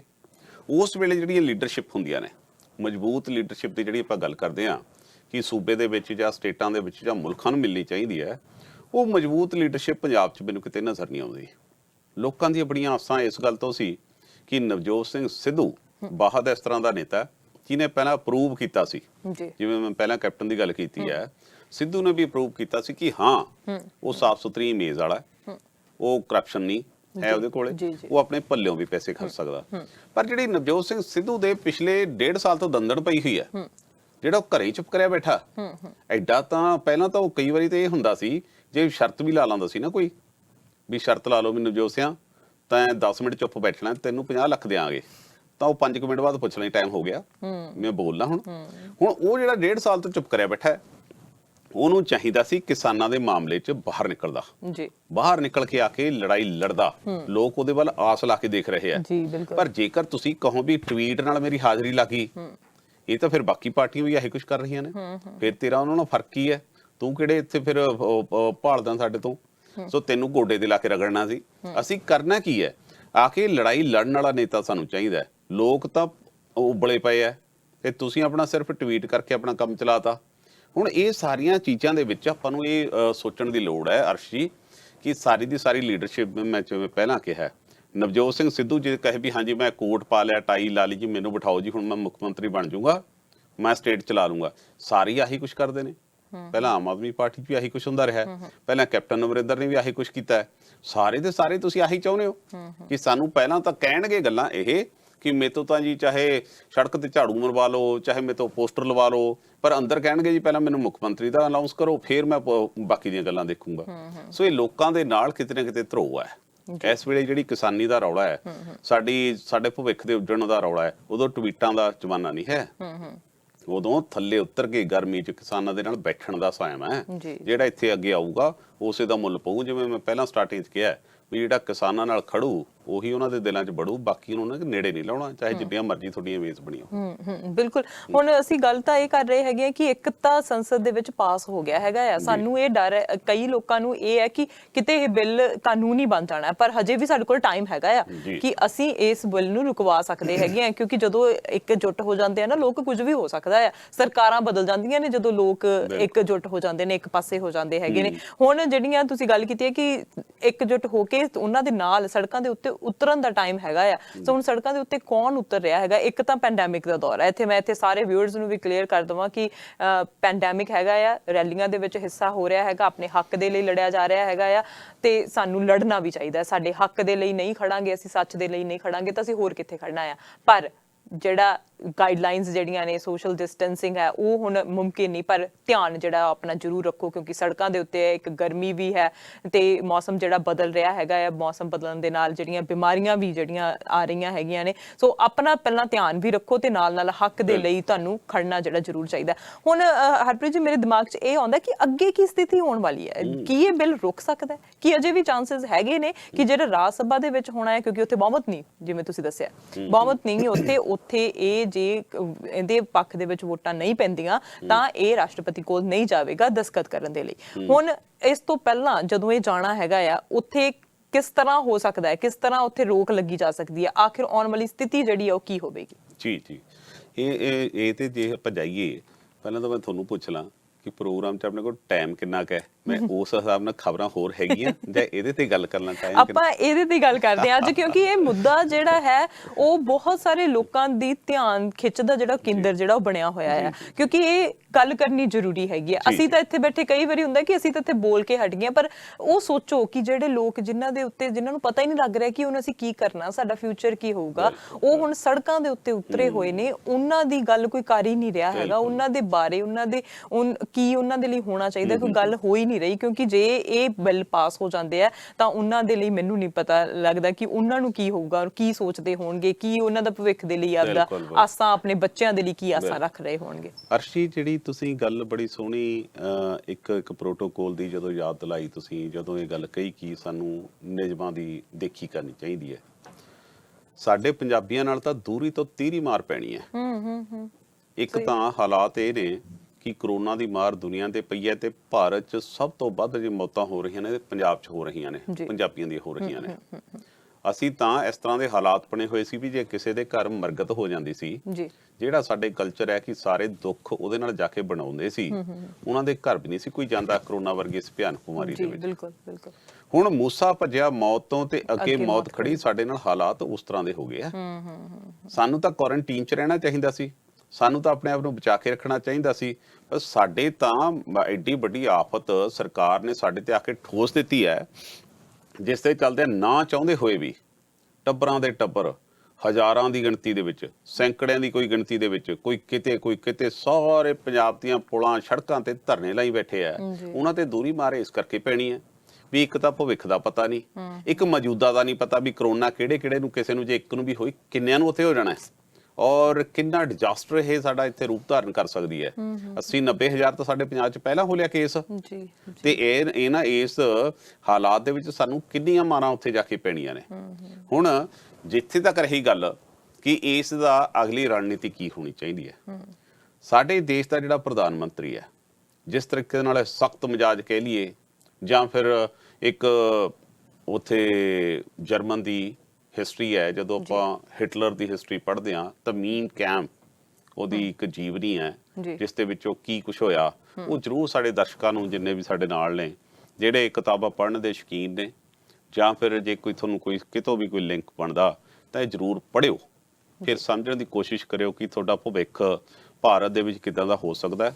ਜੇਕਰ ਸਿਰਫ ਤੇ ਸਿਰਫ ਆ ਜਿਹੜਾ ਇਸ ਵੇਲੇ ਧਰਨੇ ਜਿਹੜੇ ਮੁਜ਼ਾਹਰੇ ਲੱਗ ਰਹੇ ਨੇ, ਮੈਨੂੰ ਇਹਨਾਂ ਦੇ ਵਿੱਚ ਇੱਕ ਚੀਜ਼ ਮਹਿਸੂਸ ਹੋਈ ਅਰਸ਼ੀ, ਜਿਹੜੀ ਮੈਂ ਦਰਸ਼ਕਾਂ ਨਾਲ ਵੀ ਕਰਨੀ ਚਾਹੁੰਦਾ। ਹੁਣ ਜਦੋਂ ਧਰਨੇ ਅਸੀਂ ਦੇਖ ਰਹੇ ਹਾਂ, ਜਦੋਂ ਸੜਕਾਂ ਤੇ ਅਸੀਂ ਦੇਖ ਰਹੇ ਹਾਂ, ਸਾਡੇ ਬਜ਼ੁਰਗ 90 ਸਾਲ ਦੇ, 80 ਸਾਲ ਦੇ, 75 ਸਾਲ ਦੇ, ਉਹ ਤਾਂ ਗਰਮੀਆਂ 'ਚ ਕਿਸਾਨ ਯੂਨੀਅਨਾਂ ਸਾਰੀਆਂ ਉੱਥੇ ਬੈਠੀਆਂ ਨੇ, ਪਰ ਜਿਹੜਾ ਨੌਜਵਾਨ ਵਰਗ, ਕੋਈ ਮੂਸੇ ਵਾਲੇ ਪਿੱਛੇ ਲੜਦਾ ਫਿਰਦਾ, ਕੋਈ ਬੱਬੂ ਮਾਨ ਦਾ ਫੈਨ ਆ ਜੀ, ਕੋਈ ਮੈਂ ਕੱਟੜ ਆ ਜੀ, ਕੋਈ ਮੈਂ ਰੱਕੜ ਆ ਜੀ, ਉਹ ਕਿੱਥੇ ਨੇ ਬਈ? ਤੁਹਾਡਾ ਫਰਜ਼ ਹੈ, ਤੁਹਾਡਾ ਭਵਿੱਖ ਹੈ, ਤੁਹਾਡਾ ਭਵਿੱਖ ਤਬਾਹ ਹੋ ਰਿਹਾ ਹੈ, ਤੇ ਤੁਹਾਡਾ ਫਰਜ਼ ਬਣਦਾ ਕਿ ਉਹ ਸੰਘਰਸ਼ ਆ ਕੇ ਆਪਣੇ ਬਜ਼ੁਰਗਾਂ ਨੂੰ ਅੱਗੇ ਆ ਕੇ ਲੜੋ ਆਪਣੇ ਹੱਕਾਂ ਵਾਸਤੇ। ਆ ਜਿਹੜੇ ਗੀਤਾਂ 'ਚ ਤੁਸੀਂ ਕਹਿੰਦੇ ਹੋ ਨਾ ਵੀ ਜੱਟ ਬੰਦੇ ਮਾਰ ਕੇ ਸੌਂਦਾ ਹੈ, ਜੱਟ ਤਾਂ ਸਲਫਾਜ਼ ਖਾ ਖਾ ਮਰ ਰਿਹਾ, ਜੱਟ ਤਾਂ ਖੁਦਕੁਸ਼ੀਆਂ ਕਰ ਰਿਹਾ, ਇਹ ਸਾਰੀਆਂ ਚੀਜ਼ਾਂ 'ਚੋਂ ਜਾਲੀਪਣੇ 'ਚੋਂ ਨਿਕਲ ਕੇ ਉਹਨਾਂ ਦੇ ਨਾਲ ਆ ਕੇ ਖੜੋ। ਇੱਥੇ ਸਭ ਤੋਂ ਵੱਡੀ ਗੱਲ ਤਾਂ ਇਸ ਵੇਲੇ ਸਾਨੂੰ ਇਸ ਚੀਜ਼ ਦੀ ਹੈ, ਉਹ ਜਿਹੜਾ ਸਾਡੇ ਦੇਸ਼ ਦਾ ਪ੍ਰਧਾਨ ਮੰਤਰੀ ਹੈ, ਨਾ ਉਹਦੇ ਕੋਲ ਜ਼ਮੀਨ ਹੈ, ਨਾ ਉਹਦੇ ਕੋਲ ਜਨਾਨੀ ਹੈ। ਜਿਹੜੇ ਬੰਦੇ ਨੂੰ, ਜਿਹਦੇ ਘਰ ਔਰਤ ਨਹੀਂ ਹੋਊਗੀ, ਜਿਹਦੇ ਘਰ ਬੱਚੇ ਨਹੀਂ ਹੋਣਗੇ, ਉਹਨੂੰ ਕੀ ਪਤਾ ਕਿਸੇ ਦੀ ਭਾਵਨਾ ਦਾ ਵੀ ਕੌਣ ਮਰਦਾ ਹੈ, ਕੌਣ ਜਿਉਂਦਾ ਹੈ। ਔਰ ਜਿਹਦੇ ਕੋਲ ਡੱਕਾ ਜ਼ਮੀਨ ਨਹੀਂ ਹੈ, ਉਹਨੂੰ ਕੀ ਪਤਾ ਕਿ ਜ਼ਿਮੀਂਦਾਰ ਦੀ ਭਾਵਨਾ ਕਿੰਨੀ ਹੁੰਦੀ ਹੈ ਜ਼ਮੀਨ ਦੇ ਨਾਲ ਜੁੜੀ ਹੋਈ। ਅਸੀਂ ਤਾਂ ਜਦੋਂ ਫਸਲ ਸਾਡੀ ਹੁੰਦੀ, ਆਪਾਂ ਉਹਨੂੰ ਦੇਖ ਕੇ ਚੌ ਚੜ੍ਹ ਜਾਂਦਾ, ਫਸਲ ਨੂੰ ਦੇਖ ਕੇ ਖੇਤ ਦੇ ਵਿੱਚ, ਤੇ ਐ ਚਾਈ ਜਾਂਦਾ। ਸਾਡੇ ਤਾਂ ਗੀਤ ਇਹਨਾਂ ਤੇ ਸਾਰੇ ਸਾਡੇ ਜੁੜੇ ਸੀ, ਗੀਤ ਤੂੜੀ ਤੰਦ ਹਾੜੀ ਸਭ ਵੇਚ ਵੱਟ ਕੇ, ਲੰਬੜਾਂ ਤੇ ਸਾਹਾਂ ਦਾ ਹਿਸਾਬ ਕੱਟ ਕੇ, ਕੱਚੇ ਮਾਰ ਬੰਝਲੀ ਆਨੰਦ ਛਾ ਗਿਆ, ਮਾਰਦਾ ਦਵਾਮੇ ਜੱਟ ਮੇਲਿਆ ਗਿਆ ਸੀ। ਤਾਂ ਇਹ ਸਾਡੇ ਜੋੜ ਚ ਲਿਖੀਆਂ ਹੋਈਆਂ ਸੀ ਇਹ। ਜਦੋਂ ਸਾਡੀ ਇਹ ਸਾਰੀਆਂ ਚੀਜ਼ਾਂ ਤਬਾਹ ਹੋ ਰਹੀਆਂ ਨੇ ਤਾਂ ਸਾਡਾ ਇੱਥੇ ਰਾਜਨੀਤੀ ਤੋਂ ਉੱਪਰ ਉੱਠ ਕੇ ਇੱਕ ਦੂਸਰੇ ਨੂੰ ਚਾਲਾਂ ਕੱਟਣ ਦੇ ਰਾਜਨੀਤਿਕ ਪਾਰਟੀਆਂ ਵੀ ਹਾਂ 2022 ਚ ਆਪਾਂ ਨੂੰ ਕਿਵੇਂ ਫਾਇਦਾ ਹੋਣਾ ਹੈ। ਇੱਥੇ ਜਦੋਂ ਤੱਕ ਇਹ ਦਿਲੋਂ ਰਾਜਨੀਤਿਕ ਪਾਰਟੀਆਂ ਇਕੱਠੀਆਂ ਹੋਣ, ਇੱਕ ਮੰਚ ਤੇ ਇਕੱਠੀਆਂ ਹੋਣ, ਕਿਸਾਨਾਂ ਰੂਪੀ ਇਕੱਠੀਆਂ ਹੋਣ, ਜਿਵੇਂ ਤੁਸੀਂ ਦੱਸਿਆ ਕਿ ਕੈਨੇਡੀਅਨ ਟੀਮ ਹੈ, ਇੱਕ ਪੰਜਾਬੀ ਟੀਮ ਬਣੇ ਸਾਰਿਆਂ ਦੀ, ਸਾਰੇ ਇਕੱਠੇ ਹੋ ਕੇ ਜਦੋਂ ਪ੍ਰੇਮ ਸਿੰਘ ਚੰਦੂਮਾਜਰੇ ਨੇ ਤਾਂ ਇੱਕ ਵਾਰੀ ਚਿੱਠੀ ਵੀ ਲਿਖੀ ਸੀ, ਉਹਨੇ ਤਾਂ ਇਹ ਵੀ ਕਿਹਾ ਸੀ ਵੀ ਚਲੋ ਆਪਾਂ ਇਕੱਠੇ ਹੋ ਕੇ ਚੱਲਦੇ ਆਂ। ਉਦੋਂ ਕੈਪਟਨ ਅਮਰਿੰਦਰ ਦੀ ਪਤਾ ਨਹੀਂ ਕੀ ਮਜਬੂਰੀ ਹੋ ਗਈ, ਚੱਲਣਾ ਚਾਹੀਦਾ ਸੀ। ਹੁਣ 23 ਨੂੰ ਚੱਲੇ ਨੇ, ਕਰਨ ਸਾਰਿਆਂ ਨੂੰ ਐਲਾਨ ਕਿ ਚਲੋ ਵੀ ਆਪਾਂ ਸਾਰੇ ਚੱਲਦੇ ਆਂ। ਸਗੋਂ ਕਹੋ ਵੀ ਅਕਾਲੀ ਦਲ ਨੇ ਵੀ ਚਲੋ ਚੰਗਾ, ਤੁਸੀਂ ਵੀ ਚੰਗਾ ਵਧੀਆ ਅਸਤੀਫਾ ਦੇਤਾ, ਚਲੋ ਆਪਾਂ ਰਲ ਕੇ ਚੱਲੀਏ। ਹੋ ਸਕਦਾ ਹੈ ਕਿ ਉਹਨਾਂ ਦੀ ਕੋਈ ਮਜਬੂਰੀ ਹੋਵੇ ਵੀ ਹਾਂਜੀ ਜੀ ਉਹਨਾਂ ਦਾ ਨਹੀਂ ਸਾਥ ਛੱਡਣਾ, ਬਾਕੀ ਤਾਂ ਇਕੱਠੇ ਹੋ ਕੇ ਜਾਓ। ਸੋ ਇਸ ਗੱਲ ਦੇ ਵਿੱਚ ਰਾਜਨੀਤਿਕ ਪਾਰਟੀਆਂ ਹੰਬੜਾ ਤਾਂ ਮਾਰ ਸਕਦੀਆਂ ਨੇ ਨਾ। ਜੇ ਪਹਿਲੀ ਬਹਿ ਜਾਓ ਵੀ ਹਾਂਜੀ ਲੋਕ ਸਭਾ 'ਚ ਤਾਂ ਕਰ ਲਿਆ ਜੀ, ਮੋਦੀ ਹੈ ਜੀ, ਕੱਲ ਨੂੰ ਸਾਨੂੰ ਕੋਈ CBI ਨਾ ਪਿੱਛੇ ਪਾ ਦੇ ਜੀ, ਐ ਨਹੀਂ ਗੱਲ ਚੱਲਣੀ। ਇੱਥੇ ਤਾਂ ਕੁਰਬਾਨੀ ਦੇਣ ਦਾ ਮੌਕਾ ਹੈ। ਔਰ ਜਿਹੜੀ ਸਾਡੀ ਸਟੇਟ ਦੇ ਵਿੱਚ ਜਿਹੜੇ ਹਾਲਾਤ ਨੇ, ਮੈਨੂੰ ਇਸ ਗੱਲ ਦਾ ਡਰ ਹੈ ਕਿ ਜੇ ਇਹ ਸਾਡੇ ਤੇ ਲਾਗੂ ਹੋਇਆ, ਸਾਡਿਆਂ ਨੇ ਮਨਜ਼ੂਰ ਨਹੀਂ ਕਰਨਾ SYL ਵਾਂਗੂ, ਤੇ ਇਹਦੇ ਨਾਲ ਹਾਲਾਤ ਸਾਡੇ ਖਰਾਬ ਹੋ ਸਕਦੇ ਆ ਬਹੁਤ। ਜੇ ਅਸੀਂ ਸੋਚੀਏ ਤਾਂ ਪਤਾ ਨਹੀਂ ਕੀ ਕੁਝ ਹੋ ਸਕਦਾ ਜੇ ਕਿਸਾਨ ਜਿਹੜੇ ਸੜਕਾਂ ਤੇ ਆਏ ਬੈਠੇ ਹੈਗੇ ਨੇ, ਜੇ ਲਾਗੂ ਹੋ ਜਾਂਦਾ ਤਾਂ ਉਹਨਾਂ ਤੇ ਕੀ ਹੋਣਾ ਆ। ਕਈਆਂ ਨੇ ਹੁਣ ਕਈ ਵਾਰੀ ਹੁੰਦਾ ਕਿ ਅਸੀਂ ਸੋਚ ਕੇ ਸਾਡੀ ਸਟ੍ਰੈਸ ਲੈਵਲ ਕਿੰਨਾ ਵਧਿਆ ਹੋਇਆ ਹੁਣ ਲੋਕਾਂ ਦੇ ਵਿੱਚ, ਮੈਂਟਲ ਹੈਲਥ ਦੀ ਕਿੰਨੀ ਪ੍ਰੋਬਲਮ ਆ ਰਹੀ ਹੈ। ਉੱਥੇ ਤਾਂ ਕੋਈ ਦੇਖਣ ਵਾਲਾ ਵੀ ਹੈ ਨਹੀਂ, ਉੱਥੇ ਤਾਂ ਕੋਈ ਪਤਾ ਵੀ ਨਹੀਂਗਾ ਸੋਸਾਇਟੀਜ਼ ਮੈਂਟਲ ਹੈਲਥ ਹੁੰਦੀ ਕੀ ਹੈ। ਉੱਥੇ ਤਾਂ ਇਹ ਵੀ ਨਹੀਂ ਪਤਾ ਕਿ ਸਾਨੂੰ ਸਟ੍ਰੈਸ ਹੁੰਦਾ ਕੀ ਹੈ। ਉੱਥੇ ਤਾਂ ਹਰ ਘਰ ਦੇ ਵਿੱਚ ਸਟ੍ਰੈਸ ਹੈ, ਮਾੜੀ ਜਿਹੀ ਗੱਲ ਦਾ ਸਟ੍ਰੈਸ ਹੈਗਾ। ਸੋ ਇੱਥੇ ਅਸੀਂ ਬੈਠੇ ਕਹਿ ਤਾਂ ਸਕਦੇ ਹੈਗੇ ਆ, ਪਰ ਉੱਥੇ ਦੀ ਸਰਕਾਰਾਂ ਨੂੰ ਸੋਚਣਾ ਚਾਹੀਦਾ। ਜਿਵੇਂ ਤੁਸੀਂ ਕਿਹਾ ਕਿ ਰਲ ਕੇ ਹਮਲਾ ਮਾਰਨਾ ਚਾਹੀਦਾ ਹੈ। ਹੁਣ ਜਿਹੜਾ ਹੈ ਟਾਈਮ ਕਰਕੇ ਦਿਖਾਉਂਦਾ ਹੈ, ਗੱਲਾਂ ਕਰਨ ਦਾ ਨਹੀਂ ਹੈਗਾ, ਗੱਲਾਂ ਜਿਹੜੀਆਂ ਕੀਤੀਆਂ ਹੈਗੀਆਂ ਉਹਨੂੰ ਅਮਲ ਦੇ ਵਿੱਚ ਲੈ ਕੇ ਆਉਂਦਾ ਹੈਗਾ ਆ। ਸੋ ਬਹੁਤ ਵਧੀਆ ਹੈਗਾ, ਤੁਸੀਂ ਅੱਜ ਬਹੁਤ ਸਾਡੇ ਨਾਲ ਇਨਫੋਰਮੇਸ਼ਨ ਸ਼ੇਅਰ ਕੀਤੀ ਹੈ। ਉਮੀਦ ਕਰਦੇ ਹਾਂ ਕਿ ਸਾਰੇ ਸਮਝਣਗੇ ਤੇ ਉਮੀਦ ਕਰਦੇ ਹਾਂ ਕਿ ਜਿਹੜਾ ਇਹ ਬਿੱਲ ਹੈਗਾ ਇੱਥੇ ਰੁਕੂਗਾ, ਸਰਕਾਰ ਵੀ ਸੁਣੂਗੀ, ਕੇਂਦਰ ਸਰਕਾਰ ਵੀ ਸੁਣੂਗੀ ਤੇ ਸੁਣੂਗੀ ਕਿ ਕਿਸਾਨਾਂ ਦੀਆਂ ਕੀ ਮਜਬੂਰੀਆਂ ਨੇ ਤੇ ਕੀ ਉਹ ਚਾਹੁੰਦੇ ਨੇ ਤੇ ਕੀ ਉਹਨਾਂ ਦਾ ਜਿਹੜਾ ਭਵਿੱਖ ਤੇ ਅਸਰ ਹੋ ਸਕਦਾ ਹੈਗਾ। ਆਉਣ ਵਾਲਾ ਸਮਾਂ ਦੱਸੂਗਾ ਕਿ ਕੀ ਹੋਇਆ ਹੈ। ਪਰ ਤੁਹਾਡਾ ਆਉਣ ਦੇ ਲਈ ਤੇ ਜਾਣਕਾਰੀ ਸ਼ੇਅਰ ਕਰਨ ਦੇ ਲਈ ਬਹੁਤ ਬਹੁਤ ਧੰਨਵਾਦ। ਸ਼ੁਕਰੀਆ। ਸਟੇਟ ਟਾਕ ਸਿੱਧੀ ਗੱਲ ਪ੍ਰੋਗਰਾਮ ਦੇ ਵਿੱਚ ਅੱਜ ਗੱਲਬਾਤ ਹੋਈ ਕਿਸਾਨ ਵਿਰੋਧੀ ਬਿੱਲਾਂ ਦੇ ਬਾਰੇ। ਤੁਸੀਂ ਕੀ ਸੋਚਦੇ ਹੋ, ਕੀ ਹੋਣਾ ਚਾਹੀਦਾ ਹੈਗਾ ਆ, ਕੀ ਸਰਕਾਰਾਂ ਨੂੰ ਕਰਨਾ ਚਾਹੀਦਾ ਹੈ, ਇਸ ਬਿੱਲ ਬਾਰੇ ਕੀ ਸੋਚਦੇ ਆ? ਆਪਣੇ ਜਿਹੜੀ ਫੀਡਬੈਕ ਆ ਉਹ ਜ਼ਰੂਰ ਦਿੰਦੇ ਰਿਹਾ ਕਰੋ। ਇਸ ਤਰ੍ਹਾਂ ਹੀ ਤੁਹਾਡੇ ਲਈ ਹੋਰ ਪ੍ਰੋਗਰਾਮ ਜਿਹੜੇ ਉਹ ਲੈ ਕੇ ਆਉਂਦੇ ਰਵਾਂਗੇ। ਤੁਸੀਂ ਦੇਖਦੇ ਰਹੋ ਸਾਂਝਾ TV ਤੇ ਮੈਨੂੰ ਦਿਓ ਇਜਾਜ਼ਤ। ਸਤਿ ਸ਼੍ਰੀ ਅਕਾਲ।